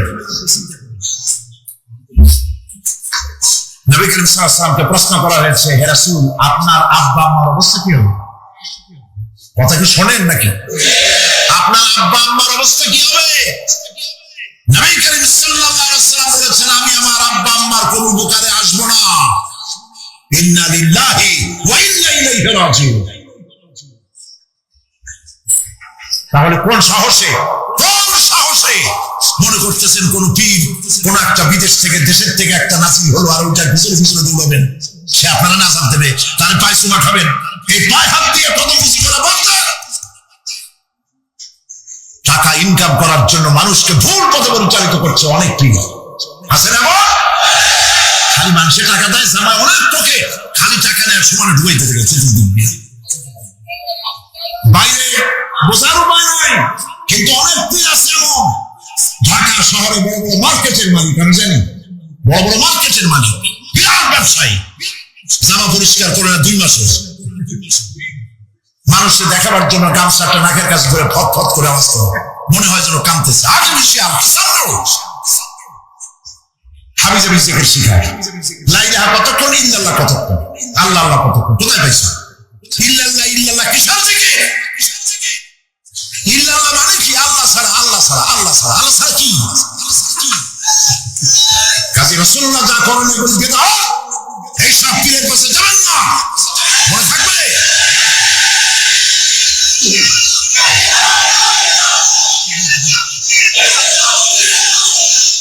ভাই সব কিয়ামতের দিন আপনার আমল, একমাত্র আমল আপনাকে বাঁচাইতে পারবে। কোরআন শরীফে আল্লাহ পাক বলেছেন, ইয়া আইয়ুহাল্লাযীনা আমানু আবতাগু ইলাইহিল ওয়াসিলা, হে বিশ্বাসীরা ওসিলা করো। ধুরন্ধর এক শ্রেণীর লোকেরা এর অর্থ করেছে পীরগণ। দুনিয়ার কোন তাফসীর, যত মুফাসসির পৃথিবীতে জন্মগ্রহণ করেছেন, কোন মুফাসসির এটা বলেন নাই আবতাগু ইলাইহিল ওয়াসিলার মানে হলো পীর বলে। বরং সমস্ত তাফসীর মুহাক্কিকিন বলেছেন আবতাগু ইলাইহিল ওয়াসিলা আয় আমল সালেহ, নেক আমলের ওসিলা ধরে। সুবহানাল্লাহ, নেক আমলের ওসিলা ধরে। কিয়ামতের দিন মানুষ একেবারে অসহায় হয়ে যাবে, কেউ সাহায্য করবে না। সেই দিন প্রশ্নপত্র সামনে আসবে, আমল নামাগুলি বেঈমানের পিছন দিক থেকে বাম হাতে আসবে আর ইমানদারের সামনে থেকে ডান হাতে আসবে। আমল নামা হাতে পাওয়ার সঙ্গে সঙ্গে বেঈমান বুঝে ফেলবে তার জায়গা কোথায়, কলিজা তখন গলার কাছে চলে আসবে। সত্য ছিল একসাথে। মনে করেন এই মাহফিলের মধ্যে, মনে করেন এখানে সন্ত্রাসী আছে, খুনি আছে, ওয়ান্টেড, মোস্ট ওয়ান্টেড আসামির মধ্যে আছে, ধরা যাচ্ছে না অনেক মানুষের মধ্যে। হঠাৎ করে অর্ডার হলো যে ভিতরে এসবিআইবি ঢুকিয়ে দেওয়া হয়েছে, গোয়েন্দা বিভাগের লোক ঢুকিয়ে দেওয়া আছে, সন্ত্রাসী মোস্ট ওয়ান্টেড যারা আছে বেরিয়ে পড়ো, এক বসে চলে আসো। তখন অবস্থাটা কি হবে? তখন মজা লাগবে? পায়ের রক্ত মাথায় উঠে যাবে, চোখ দিয়ে রক্ত পড়া শুরু করবে। সমস্ত মানুষ একসাথে ছিল হাসরের ময়দানে, হঠাৎ করে অর্ডার হয়ে যাবে আনতাজুল ইয়াউমা আইয়ুহাল মুজরিমুন, হে অপরাধীর দলেরা আলাদা হয়ে যাও। ইন্না লিল্লাহ, আলাদা হয়ে যাও। সমস্ত মানুষ সেখানে খালি পায়ে উঠবে, কারো গায়ে জুতা নাই, স্যান্ডেল নেই, পরনে কোনো কাপড় নাই, গায়ে কোনো কাপড় নেই, মাথায় কোনো আবরণ নেই। হযরত আয়েশা সিদ্দিকা রাদিয়াল্লাহু তাআলা আনহা তিনি নবী করিম সাল্লাল্লাহু আলাইহি ওয়াসাল্লামের কাছে কিয়ামতের এই বর্ণনা শুনে কাঁদতেছিলেন আর বলতেছিলেন, হে আল্লাহর রাসূল, কিয়ামতে সকলকে ভাবে উঠতে হবে, এমনকি আমাকেও? হুজুর বললেন, প্রত্যেকটি মানুষকেই উলঙ্গিনী হয়ে উঠতে হবে। তিনি প্রশ্ন করলেন, তখন কি শরম হবে না? নবী করিম সাল্লাল্লাহু আলাইহি ওয়াসাল্লাম বলছেন, জাহান্নামের ভয়তে কেউ কারো দিকে তাকাবার সুযোগ পাবে না। সব উপরের দিকে তাকায় থাকবে আর বলবে, আল্লাহ আমারে বাঁচাও, আল্লাহ আমারে রক্ষা করো। সমস্ত নবীরা, সমস্ত নবী আদম আলাইহিস সালাম থেকে শুরু করে ঈসা আলাইহিস সালাম পর্যন্ত সব নবী বলবেন, নফসি নফসি, আল্লাহ আমারে বাঁচাও, আমাকে রক্ষা করো। একমাত্র ব্যক্তি বিশ্ব নবী মুহাম্মদুর রাসূলুল্লাহ সাল্লাল্লাহু। মানুষেরা হয়রান হয়ে যাবে, আদম আলাইহিস সালামের কাছে যাবে, আবাল বাশার, আপনি প্রথম মানুষ, আমরা বিপদে শেষ হয়ে গেছি, 50,000 বছর দাঁড়ায় আছি। কয় বছর দাঁড়ায় থাকতে হবে? কোথায় আছে? এই কোরআন শরীফ 50,000 সানা মিম্মা তাউদ্দুন। এই পৃথিবীতে গণনা করলে 12 মাসে 1 বছর, 12 বছরে 1 যুগ, এরকম করে করে 50,000 বছর পৃথিবীতে গুনলে যত বড় লম্বা হয়, বিচারের দিনটা এত বড় লম্বা হবে। সবাই বলবে, আদম আলাইহিস সালাম আমাদের জন্য একটু আল্লাহকে সুপারিশ করুন যেন তিনি আমাদের বিচারটা তাড়াতাড়ি করে দেন। তিনি বলবেন, আমার পক্ষে সম্ভব না, আল্লাহর সামনে দাঁড়িয়ে কথা বলার আমার কোনো সাহস নেই, আমি পারবো না। নূহ আলাইহিস সালামের কাছে নূহ আলাইহিস সালাম বলবেন, আমি পারবো না। মুসা আলাইহিস সালামের কাছে তিনি বলবেন, আমি পারবো না। ইব্রাহিম আলাইহিস সালামের কাছে, একজন আরেকজনের কাছে পাঠান। সর্বশেষ ঈসা আলাইহিস সালামের কাছে লোকেরা আসবে, হাসরবাসী। ঈসা আলাইহিস সালাম বলবেন, আমি তো পারবোই না, কারণ পৃথিবীর শত শত কোটি নাসারারা আমাকে আল্লাহর ছেলে বলেছে, অথচ আমি তাদের তা বলতে বলিনি। আমি নিজের ব্যাপারেই আজকে শঙ্কিত, আমারে তারা আল্লাহর ছেলে বলছে। আল্লাহ আজকে আমার সাথে কি ব্যবহার করবেন আমি তো জানি না, আমি নিজের বিপদে আছি। তবে আমি তোমাদের ব্যাপারে একটা পরামর্শ দিতে পারবো। একজন ব্যক্তি আছে যার কাছে গেলে তিনি কথা বলতে পারবেন, তিনি বিশ্ব নবী রাহমাতুল্লিল আলামিন জনাব মুহাম্মদ রাসূলুল্লাহ সাল্লাল্লাহু আলাইহি ওয়াসাল্লাম। তার কাছে চলে হাসরবাসীরা তার কাছে চলে যাবে। নবীজি সকলের কথা শুনে সিজদায় পড়ে কাঁদতে থাকবেন। তিনি বলবেন, হাসরবাসীদের কাজ সুস্থ করবেন, এই কাজ আমার কাজ, আমি বলবো আল্লাহ পাককে। তিনি সিজদায় পড়ে কাঁদবেন। রব্বুল আলামিন প্রশ্ন করবেন, হে আমার রাসূল, আপনার তো আজকে কান্দার দিন না, আপনি কাঁদেন কেন? আমি আপনাকে মাকাম মাহমুদ দিয়েছি, কাউসারের মালিক বানাইছি। আপনি জান্নাতে প্রবেশ করার আগে কেউ ভেসতে যাইতে পারবে না, এই সম্মান দিয়েছি, কাঁদেন কেন? নবীজি বলেন, রব্বুল আলামিন যা তুমি আমার জন্য বরাদ্দ রেখেছো সব আমি পেয়েছি বা পাবো, আমি কান্দি আমার উম্মতের কি হবে? আল্লাহ রাব্বুল আলামিন তাকে পারমিশন দিবেন, আপনার নেককার জান্নাতি উম্মতগুলি আপনি বেছে নিন। নবী করিম সাল্লাল্লাহু আলাইহি ওয়াসাল্লাম পারমিশন পাবেন। আল্লাহর পারমিশন বেঁচে রেখে আল্লাহর দরবারে কথা উচ্চারণ করার ক্ষমতা কারো হবে না। সুবহানাল্লাহ। এই কথা ভাববার কোনো কারণ নাই। কোন পীর অনেক মুরিদ আছে, সব মুরিদ চুল দিয়া নারায়ে তকবীর জিন্দাবাদ, পীর সাহেব জিন্দাবাদ, এই সমস্ত বাদ বুট কামেলা ছিল। ওয়া কুল্লুহুম ইয়াতিহি ইয়াউমাল কিয়ামাতি ফারদা। কিয়ামতের দিন প্রত্যেককে একজন একজন করে আসতে হবে আল্লাহর দরবারে। আল্লাহ বলেছেন, একজন একজন একজন, মিছিল করার উপায় নেই। আল্লাহ রাব্বুল আলামিনের দরবারে হাজির হয়ে যাবে সেই কঠিন হাসরের ময়দানে। চাচার জন্য নবীজি দোয়া শিখায় দিয়েছেন, দোয়া করো, আল্লাহুম্মা হাসিবনি হিসাবান ইয়াসীরা। পড়েন আমার সাথে, আল্লাহুম্মা হাসিবনি হিসাবান ইয়াসীরা, আল্লাহুম্মা হাসিবনি হিসাবান ইয়াসীরা। আল্লাহ তুমি আমার সহজ হিসাব নাও। নবী করিম সাল্লাল্লাহু আলাইহি ওয়াসাল্লাম নিজেই দোয়া করেছেন। চিন্তা করেন, আল্লাহ পাক নিজে, আল্লাহ তাআলা তিনি নিজে প্রশ্ন করবেন এবং পাপগুলি দেখাই দেবেন, এই সব পাপ করছো। মানুষ আল্লাহর বান্দা ভয় চোটে কলজা গলা দিয়ে বেরিয়ে যেতে থাকবে, বেরিয়ে যেতে চাইবে, তার বাষ্পরুদ্ধ হয়ে আসবে, বলতে থাকবে, আল্লাহ আমি করে ফেলেছি, আমি মাপ চাই, তোমার কাছে ক্ষমা ভিক্ষা চাই। আল্লাহ রাব্বুল আলামিন বান্দার কাকুতি মিনতির দিকে লক্ষ্য করে বলবেন, বান্দারে আমি তোকে ক্ষমা করে দিলাম। এটাই হলো হিসাবান ইয়াসীর, সহজ হিসাব। এই সহজ হিসাব কার কিসমতে আছে, কার কিসমতে নাই, আমরা কেউ জানি না। পরীক্ষা নেওয়ার জন্য, কি জন্যে? পরীক্ষা নেওয়ার জন্য। পরীক্ষায় যার যে বয়স এখন আছে, এখানে আমার যা বয়স, আপনার যা বয়স, এই বয়সে যা যা করছি এখন হিসাব করেন। ছোটবেলায় কই মাছের কাঁচা গলার মধ্যে ঢুকছিল, তখন ক্লাস 2-তে পড়ি, এরকম একটা ঘটনা মনে আছে কিনা? মনে নাই? অন্যের বাড়ি আম পাড়তে গিয়া বাড়িওয়ালার সামনে পড়ছিলেন, দুটো থাপ্পড় দিয়েছিল, এসব কথা মনে আছে না? আছে কিনা? এই ছোট্ট ছোট্ট কথাগুলি, কোন পুকুর পরে আসার খাইছিলাম, কেটা মারছিল, সেই ছোট্টবেলা থেকে এই পর্যন্ত এই ছোট্ট কথাগুলি যদি মনে থাকে, তাহলে বড় বড় পাপ কি কি করছেন তা মনে নাই।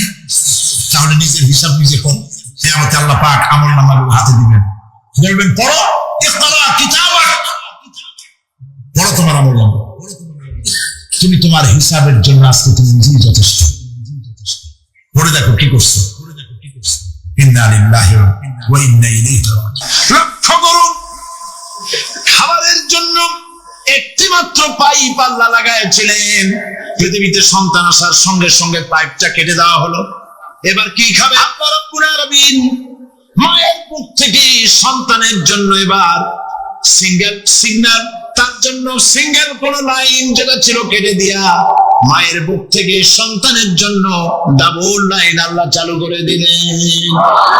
এমন দুধ বানাই দিলেন যা শুধু খাবার নয়, শুধু ফুড ভ্যালু নয়, এই দুধের ভিতরে ক্যালসিয়াম, এর মধ্যে ভিটামিন, এর মধ্যে আয়রন, এর মধ্যে মেডিসিন। দুনিয়া এই সন্তান ছিল সুরক্ষিত জায়গার ভিতরে ছিল, কোন পলিউশন সেখানে যেতে পারতো না, রোগের সার্ভ সেখানে যেতে পারতো না। দুনিয়ায় এলো দূষিত আবহাওয়ার ভিতরে, এই সন্তানকে এখনই অ্যান্টিবায়োটিক খাওয়ালে পরে অসুবিধা হবে। আল্লাহ রাব্বুল আলামিন মায়ের দুধের ভিতরে ঔষধ দিয়া রোগের প্রতিষেধক বানায়া দিলেন। এ হলো আমার আল্লাহ। এ আমার কে? আল্লাহ। জোরে বলেন আল্লাহ। আল্লাহ আল্লাহ রাব্বুল আলামিন মায়ের দুধ দিয়ে সন্তানকে বড় করলেন আর শোনায় দিলেন, খবরদার এই মায়ের সাথে, এই বাপের সাথে নাফরমানি করবি না। মা বাপের জন্য আমার কাছে দোয়া করবি, রব্বির হামহুমা কামা রব্বায়ানি সগীরা। সবাই পড়েন আমার সাথে, রব্বির হামহুমা কামা রব্বায়ানি সগীরা। আল্লাহ পাক শিখাই দিলেন, বান্দারে আমার কাছে দোয়া করায়, আল্লাহ আমার মা বাপ আমাকে ছোটবেলায় যেভাবে স্নেহ করে লালন পালন করেছে, এইভাবে আমার মা বাপকে যে তোমার রহমতের করে লালন পালন করো। মনে থাকবে ভাইরা? বলে মনে থাকবে? প্রত্যেক নামাজের পরে মা বাবার জন্য দোয়া করবেন, বেঁচে থাকুক আর মরে যাক, দোয়া করবেনই, মনে থাকবে। রব্বির হামহুমা কামা রব্বায়ানি সগীরা। আমার পরে রব্বির হামহুমা কামা রব্বায়ানি সগীরা। আল্লাহ পাক মায়ের মর্যাদা এত বাড়াইছেন, সাহাবী প্রশ্ন করেছে ইয়া রাসূলুল্লাহ খেদমত করব কার? হুজুর বলেন তোমার মায়ের, তারপরে কার? তোমার মায়ের, তারপরে কার? তোমার মায়ের, তারপরে কার? তোমার পিতার। বাপের চাইতে মায়ের মর্যাদা আল্লাহ 3 গুণ বাড়াইয়া দিলেন, 3 গুণ বৃদ্ধি করে দিলেন। হাদিস শরীফে এসেছে হযরত আবী হুরায়রা রাদিয়াল্লাহু তাআলা আনহু রাসূলের কাছে এসে রাতের বেলায় কাঁদতেছিলেন। হুজুর প্রশ্ন করলেন আবু হুরায়রা কাঁদো কেন? হযরত আবু হুরায়রা বলছেন হুজুর মা আমাকে মেরেছে। তিনি প্রশ্ন করলেন আচ্ছা মা তোমার মারলো কেন? তুমি কি কোনো বেয়াদবি করছো? তিনি বললেন না। তবে মারলো কেন? হযরত আবু হুরায়রা বলেন ইয়া রাসূলুল্লাহ আপনার খেদমত থেকে বাড়ি ফিরতে আমার দেরি হয়ে গিয়েছিল।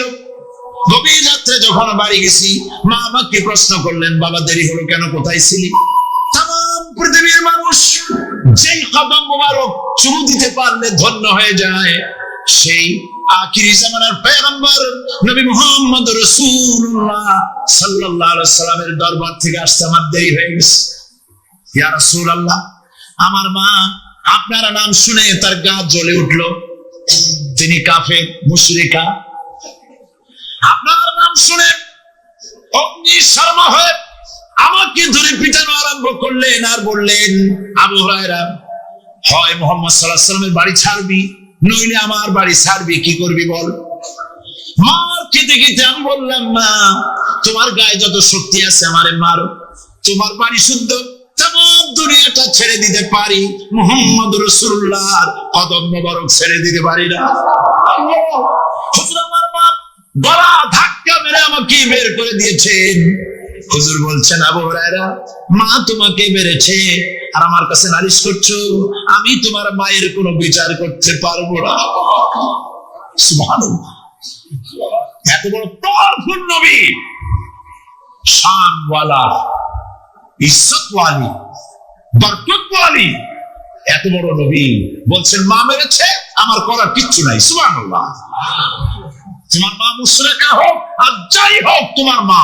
সুবহানাল্লাহ বলেন।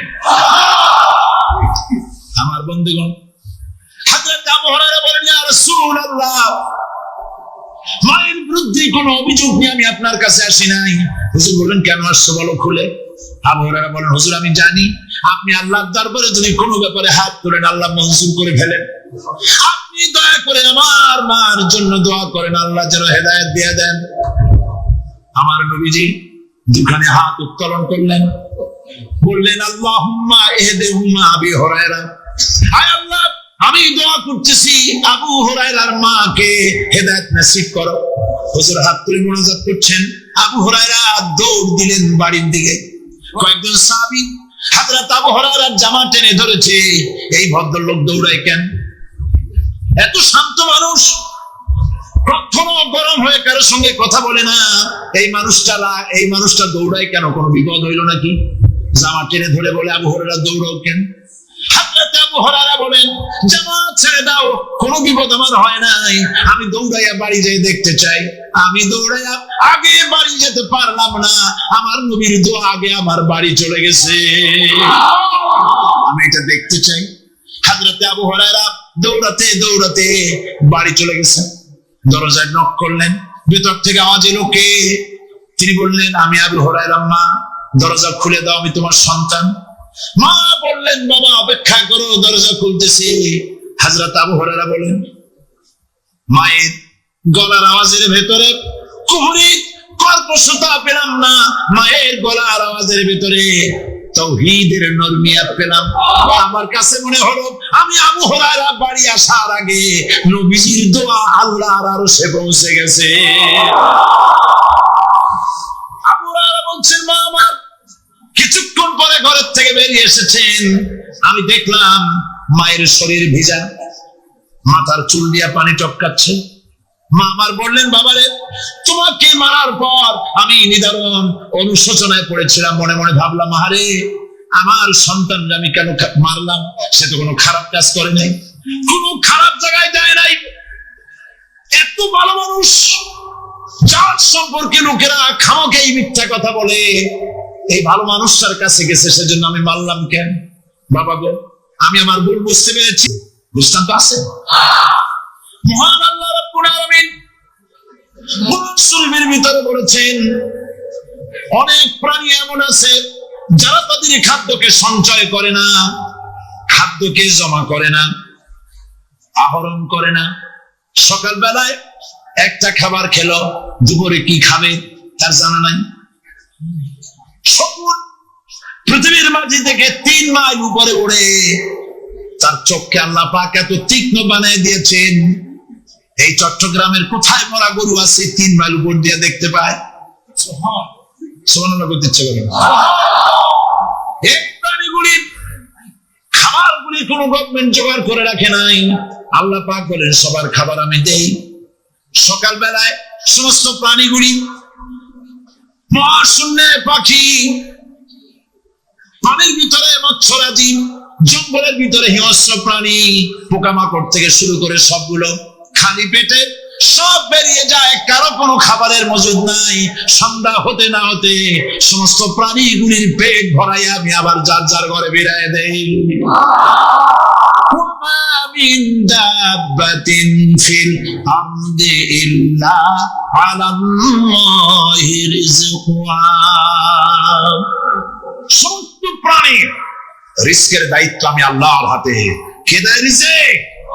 জোরে বলুন, কে দেন? কি খাবেন সব আল্লাহ জোগাড় করে দিয়েছেন। তরি তরকারি জোগাড় করেছেন, মাছ জোগাড় করেছেন, চাউল দিয়েছেন, খাবার দিয়েছেন, গোশত দিয়েছেন, সব দিয়ে দিয়েছেন। আল্লাহ রাব্বুল আলামিন সমস্ত জিনিস দিয়ে মানুষকে আল্লাহ পাক তার জন্য আল্লাহ সব করেছেন। খালাকা লাকুম মা ফিল আরদি জামিআ। এই পৃথিবীতে যা তৈরি করেছে সব তোমার জন্য। এ হচ্ছে আমার আল্লাহ। এ হচ্ছে আমার কে? আল্লাহ। সে আল্লাহ পাক বলছেন, আল্লাহর পরিচয়, তিনি স্রষ্টা, তিনি রিজেক দাতা। এবার আইনদাতা কে? আইনদাতা কে? আরো জোরে বলুন। আইনদাতা আল্লাহ হচ্ছে আল্লাহর পরিচয়। ইনিল হুকমু ইল্লা লিল্লাহ আলা লাহুল খালকু ওয়াল আমর। সৃষ্টি যার, আইন চলবে তার। আমার দেশে আল্লাহর আইন চলছে। আমাদের দেশের কল কারখানা, ক্ষেত খামার, অফিস আদালত আল্লাহর আইন অনুযায়ী চলে? চলে না। বরং আল্লাহর আইনকে মুছে ফেলার জন্য নিজেদের আইন সৃষ্টি করার জন্য প্রচেষ্টা চালানো হচ্ছে।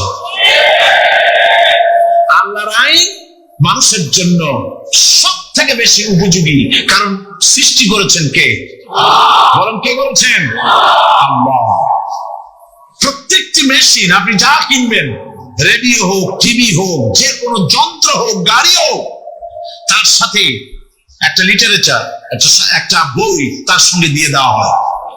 ওই বইয়ের মধ্যে লেখা থাকে এটা কিভাবে চালানো হবে, অপারেট করা হবে, তার সিস্টেম লেখা থাকে।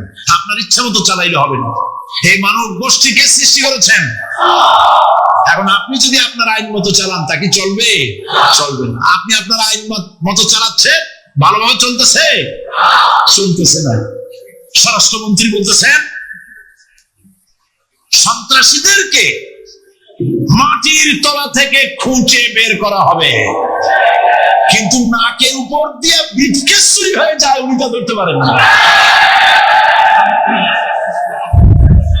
এই হলো আইন। আগের থেকে গুলি চলে আসছে।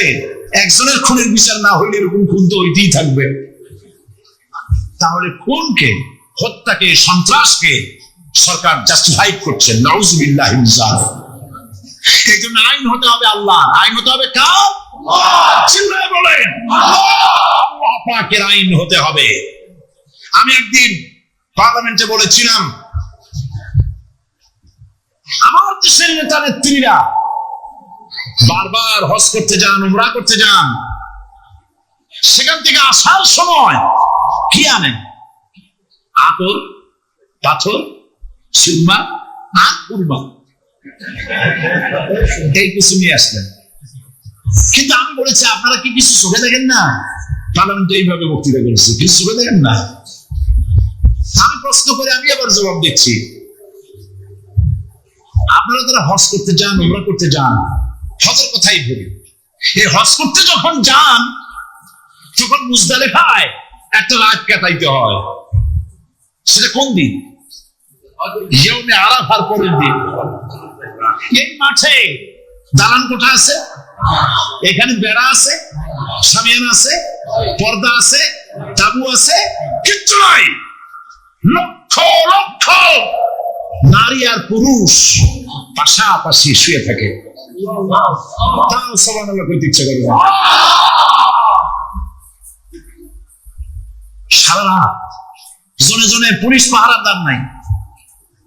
কিরকম মেয়ে এলো, চাঁদের সৌন্দর্য হার মানায় দিতে পারে এরকম সুন্দরী। এরকম সুন্দরী নারী, সুদর্শন পুরুষ পাশাপাশি রাস্তার ধারে মরুভূমির ভিতরে সারা রাত কাটাচ্ছে। ইয়ৌমে আরাফার পরের রাতটা, একটা রাত পুরো এভাবে চলতেছে বছর পর বছর, শতাব্দীর পর শতাব্দী, সহস্রাব্দীর পরে সহস্রাব্দী। আমি প্রশ্ন করি, পৃথিবীর ইতিহাসে কেউ কি এমন কথা বলতে পেরেছে, লিখতে পেরেছে যে মুজদালিফার রাতে সেখান থেকে 10টা নারী হাইজ্যাক হয়েছে, 10টা নারী লাঞ্ছিত হয়েছে? বলতে পারবে? গভীর রাত্রে পুরুষ সঙ্গী ছাড়া সুন্দরী রমণী, যুবতী রমণী একাকিনী নিজের ঘর ছেড়ে আল্লাহর ঘরে তওয়াব করতে আসে। তওয়াব সেরে তাহাজ্জুদের নামাজ পড়ে আল্লাহর কাছে মুনাজাত করে একা একা হাজার হাজার লাখো পুরুষের ভিতর থেকে আপন ঘরে ফিরে যায়। কারো বাবার হিম্মত নাই একবার তাকায় সে তোর উপভোগ করার জন্য, আবার তাকায়, অথবা তার আঁচল ধরে টান মারে। আছে ইতিহাস? কথা বল না কেন? সুন্দরী একটা মাইয়া মক্কা থেকে মদিনা থেকে পাওয়া যায় না, 15 দিন হয়ে গেছে। হয়েছে কখনো? এবার জবাব দেন, কেন হয় না? কেন হয় না? আমার দেশের মেয়েরা রাস্তা দিয়ে হাঁটতে পারে না। হাই স্কুল মেয়েদের, হাই স্কুল মেয়েদের কলেজ যখন ছুটি হয়, তথাকথিত সোনার ছেলেরা গেটের সামনে এতিমের মতো খাড়ায় থাকে। অনবরত হাইজ্যাক হচ্ছে, ধর্ষণের সেঞ্চুরি হচ্ছে। ওখানে হয় না কেন? এই কোরআনের আইন আল্লাহ রাব্বুল আলামিন যে আইন দিয়েছেন, ওখানে আইন বলবৎ আছে, আছে নাকি? আছে কিনা? কোন পুরুষ কোন নারীকে ধর্ষণ করেছে যদি প্রমাণিত হয়, সে যদি ফাহাদের ছেলে হয় আর ফাহাদের মেয়ে হয়, কোরআনের শাস্তি হলো পাথর মেরে উড়াইয়া দাও। তাকে জানিয়ে দেওয়া হবে রেডিও টিভির মাধ্যমে জিনাকারের সাথে বিচারীর শাস্তি হবে। চতুর্দিকে হাজারো লোকেরা দাঁড়াবে, হাতে পাথর নিয়ে পাথর মেরে তাকে তার গোশত হাড্ডি বাতাসের সাথে উড়ায়। একজন মানুষ আর একজন মানুষকে খুন করলো, এই আসামি ধরা পড়ে গেল, কোরআনের শাস্তি হলো যখন ধরা পড়বে প্রমাণিত হবে যেমন ভাবে হত্যা করেছে পরেও হত্যা করো। এই দৃশ্য, এই আইন যদি বাংলাদেশে যদি এই আইন চালু হয়ে যেত, খুনের আসামি ধরা পড়েছে, জেনার আসামি, প্রকাশ্য ময়দানে এলো, সাক্ষী প্রমাণে কোর্টে প্রমাণিত হলো সত্যি সে খুনি। এক বিশাল আউটার স্টেডিয়ামের মাঝখানে খুনিকে দাঁড় করাও, চতুর্দিকে হাজারো লাখো মানুষ থাকুক, রেডিও টিভির ক্যামেরা কার্যকর হবে, পত্র পত্রিকার সাংবাদিকরা আসবে, তরবারির আঘাতে খুনির কল্লাটা উড়ায় দাও, দেহটা নিঃসার হয়ে জমিনে পড়ে যাবে। এই দৃশ্য যারা দেখবে সচক্ষে, রেডিওতে, পত্র পত্রিকায়, আর 1 বছরের ভেতরে খুন করার হিম্মত কার পরিচয় উঠবে? জিনাকারের পাথর মেরে দেওয়া, পাথর মেরে উড়িয়ে দেওয়ার শাস্তি যদি চোখে কেউ দেখে, জিনা করার পুলক আর জাগবে? এটা নাম আল্লাহর আইন। এই আইন কার? এই আইন কার? এই আইন যতদিন পর্যন্ত বাংলার মানুষের মুসলমানদের উপরে কার্যকরী না হচ্ছে, এই দেশে কার্যকরী না হবে, ততদিন পর্যন্ত হত্যা, ধর্ষণ, খুন বন্ধ হবে না। বন্ধ হবে। সুতরাং এই আইন হচ্ছে কার? আরো জোরে বলে আল্লাহ রাব্বুল আলামিন। মহান আল্লাহ রাব্বুল আলামিনের এই আইন অনুযায়ী যদি দেশ চলে, মানুষ শান্তি পাবে, চুরি বন্ধ হবে, ডাকাতি বন্ধ হবে, জিনা বন্ধ হবে, হত্যা ধর্ষণ বন্ধ হয়ে যাবে। নবীজি এমন একটি আইন চালু করে দিয়ে, কোরআনের বিধান চালু করে দিয়ে এমন একটা সমাজ চালু করেছিলেন, যে সমাজ সম্পর্কে হুজুর নিজে বলেছেন, খায়রুল কুরুনে কারনি, সর্বশ্রেষ্ঠ যুগ হলো কার যুগ? আমার যুগ। সুবহানাল্লাহ বলেন। রাসূলের যুগ হলো সর্বশ্রেষ্ঠ যুগ। এবছর দিন কম হয়ে গেল বলে মহিলারা, মা বোনেরা বঞ্চিত হয়ে গেলেন। শিশু কিশোরদের জন্য আলাদাভাবে সমাবেশ করা হয়, তাও বঞ্চিত হয়ে গেল। এই বিশাল তাফসীরুল কোরআন মাহফিলের বরকত থেকে চিটাগংবাসীকে যারা বঞ্চিত করলো, আল্লাহ তাদের হেদায়েত নসিব করে দিয়ে। যদি হৃদয় থাকে, যদি হৃদয় বলে কিছু থাকে, বিবেক বলে যদি কিছু থাকে, আর শরীর যদি মুসলমানের পিওর রক্ত থাকে, তাহলে বাড়ি বসে অনুশোচনা করা উচিত, চোখের পানি ফেলানো উচিত ওই সব লোকের যারা এই বরকতপূর্ণ মাহফিলকে বাধা দিয়েছে। আর যাদের কলজের মধ্যে আল্লাহ মোহর মেরে দিয়েছে, এগুলো তো হেদায়েত হবে না। যাদেরকে আল্লাহ পাক তৈরি করেছেন জাহান্নামের জন্য, ওদের কাছে মাহফিল অসহ্য, সহ্যই হবে না। নাউজুবিল্লাহ বলেন। চট্টগ্রামবাসীর জন্য তাফসীরুল কোরআন মাহফিল নিয়ামত। এই নিয়ামত কিয়ামত পর্যন্ত আল্লাহ টিকায় রাখুন, বলি আমিন। আগামীকালের আখেরি মোনাজাতে সমস্ত মুসলমান চতুর্দিক থেকে আল্লাহ পাকের নারা লাগাতে লাগাতে আসবেন। আল্লাহু আকবার। গোটা চট্টগ্রাম, গোটা চিটাগং শহর আগামীকাল কোরআনের মিছিলের শহর হবে ইনশাআল্লাহ।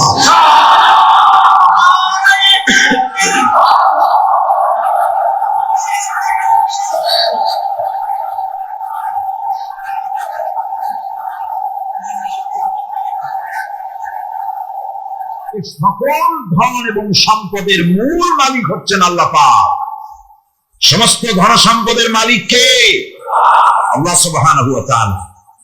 কোরআনে কারীম বলছে, লিল্লাহি মা ফিস সামাওয়াতি ওয়া মা ফিল আরদ। আকাশ এবং জমিনের ভিতরে যা কিছু আছে সব কিছুর মালিকানা কার? জোরে বলেন কার? আল্লাহ রাব্বুল আলামিন হচ্ছেন এর একচ্ছত্র মালিক। সুতরাং বান্দাদের কাছে কিছুদিনের জন্য এগুলিকে আমানত রাখা হয়েছে। আমাদের ঘর আছে, বাড়ি আছে, ব্যবসা আছে, বাণিজ্য আছে, জায়গা আছে, জমিন আছে, গরু আছে, বাছুর আছে, এই সবগুলি কিছুদিনের জন্য আমাদের কাছে কি রাখা হয়েছে? আমানত। আমানতের মাল আপনি আপনার ইচ্ছা মতো খরচ করতে পারবেন না। আমানতের মাল কি ইচ্ছা মতো খরচ করা যায়? যায় না। আমানতের মালকে খরচ করতে হলে মূল মালিকের ইচ্ছা অনুযায়ী খরচ করতে হবে।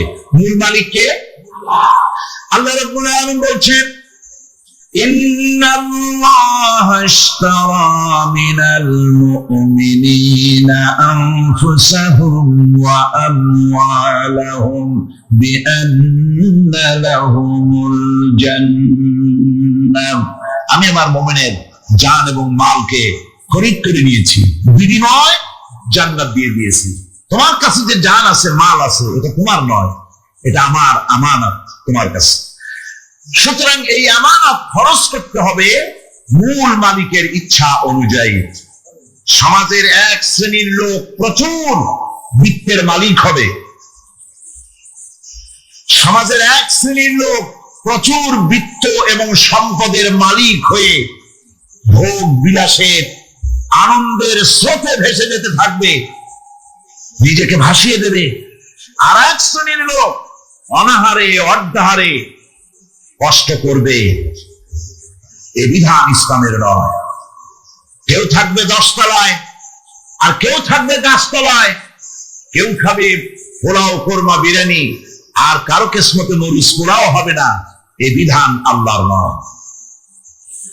ইসলামের বিধান হচ্ছে এই যে আল্লাহ যে সব সম্পদ মানুষকে দান করেছেন, এই সম্পদের ভিতরে বিত্তহীনদের অধিকার রাখা হয়েছে। বিত্তহীন যারা গরিব, যাদের কিছু নাই, তারা আপনার করুণার পাত্র নয়। কি বলেন, তারা কি ধনীদের করুণার পাত্র? কোরআনে কারীমে আল্লাহ বলেন, ওয়াল্লাযীনা ফী আমওয়ালিহিম হাক্কুন লিস-সাইলি ওয়াল মাহরুম।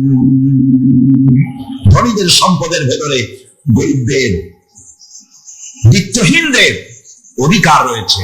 সে অধিকার আদায় করে দাও। দান করা এমনি দিয়ে দাও এক জিনিস। গরিবদেরকে, বিত্তহীনদেরকে ইসলাম করুণার পাত্র বানায় নাই, বলেছে অধিকার। অধিকারটা বড় মজবুত কথা, এ কথার লোড আছে, ওয়েট আছে। আপনার আমার সম্পদের, অর্থাৎ যাদের বিত্ত আছে, বিত্ত সম্পদওয়ালা সম্পদশালী লোকেদের সম্পদের ভেতরে গরিবদের অধিকার রয়ে গেছে। সে অধিকার আদায় করতে হবে। ইসলাম সকল মানুষের দারিদ্র দূর করে বেঁচে থাকার মৌলিক অধিকার প্রতিষ্ঠিত করেছে। রাসূল করিম সাল্লাল্লাহু আলাইহি ওয়াসাল্লাম ইত্যাদির ব্যবস্থা করতে হবে, চাই সে মুসলমান হোক আর হিন্দু হোক আর খ্রিস্টান হোক। বনি আদম, আদমের সন্তান যে মানব, যে তার এই অধিকার ইসলাম প্রতিষ্ঠিত করেছে। আজ বলা হচ্ছে খাদ্য বস্ত্র বাসস্থান সমাধান দেবে অমুকরা তমুকরা, এরকমের স্লোগান হয় না? ওরা দিতে পারবে না, ওরা দিতে পারে নাই। খাদ্য বস্ত্র শিক্ষা চিকিৎসা বাসস্থানের গ্যারান্টি দিয়েছে কোরআন, দিয়েছে আল্লাহ রসুল জনাব মুহাম্মদ রাসূলুল্লাহ সাল্লাল্লাহু আলাইহি ওয়াসাল্লাম।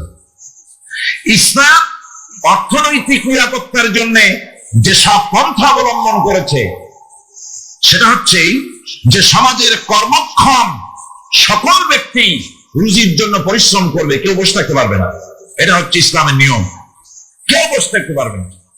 কোরআনে কারীম বলছে, فَإِذَا قُضِيَتِ الصَّلَاةُ فَانتَشِرُوا فِي الْأَرْضِ وَابْتَغُوا مِنْ فَضْلِ اللَّهِ। فَإِذَا قُضِيَتِ الصَّلَاةُ, যখন তোমার নামাজ সম্পূর্ণ হয়ে গেল, فَانتَشِرُوا فِي الْأَرْضِ, ছড়িয়ে পড়ো আমার জমিনের উপরে, وَابْتَغُوا مِنْ فَضْلِ اللَّهِ, আর আমার অনুগ্রহ অনুসন্ধান করো। রুজি কামানো কোন খারাপ জিনিস না। কেউ মনে করে সারাদিন বসে বসে আল্লাহর জিকির করব, কেউ দুনিয়াটারে ঝামেলা মনে করে জঙ্গলে চলে যেতে চায়। এটা নিয়ম না। আপনি বসে থাকতে পারবেন না, আপনাকে কাজ করতে হবে। রুজি কামাই করাটাকে কোরআনে কারীমে এতটা সম্মান দিয়েছে, যেটাকে ফদলুল্লাহ বলা হয়েছে। ফদলুল্লাহ, এটা আল্লাহর অনুগ্রহ। সুবহানাল্লাহ বলেন। এটাকে ফদলুল্লাহ বলা হয়েছে, এটা জিনাতুল্লাহ বলা হয়েছে। আপনি যে কাপড় চোপড় ব্যবহার করেন, এই কাপড় চোপড়ের ব্যাপারে আল্লাহ পাক প্রশংসা করেছেন, কাপড় চোপড় সুন্দর করতে বলেছেন। তারপরে রুজি রোজগার হালাল করতে বলা হয়েছে, এবং রুজি কামাবার ব্যাপারে হালাল ভাবে রুজি কামাবার জন্য ইন্সপিরেশন দেওয়া হয়েছে কোরআন এবং হাদিসে। রাসূল করিম সাল্লাল্লাহু আলাইহি ওয়াসাল্লাম বলেছেন, আল কাসিবু হাবিবুল্লাহ, সহস্তে যে উপার্জন করে সে আল্লাহর বন্ধু। যে ব্যক্তি ঠেলা গাড়ি চালায়, কুলি মজুর রিকশা চালায়, নিন্দা নাই, তাকে নিন্দা করা যাবে না। রিকশাওয়ালা একটা গুরুত্বপূর্ণ দায়িত্ব পালন করছে। কুমার, কামার, তাঁতি, জেলে, ধোপা, নাপিত সবাই কাজ করছে। প্রত্যেক কাজের সম্মান ইসলাম দেয়। সুবহানাল্লাহ। সমস্ত কাজের সম্মান আছে, শুধুমাত্র সম্মান নাই চুরির কাজের, ডাকাতির কাজের, সন্ত্রাসের কাজের, চাঁদাবাজির কাজের, মাস্তানির কাজের। এই সব কাজ নিন্দনীয় এবং এই সব কাজ নিতান্ত বাজে।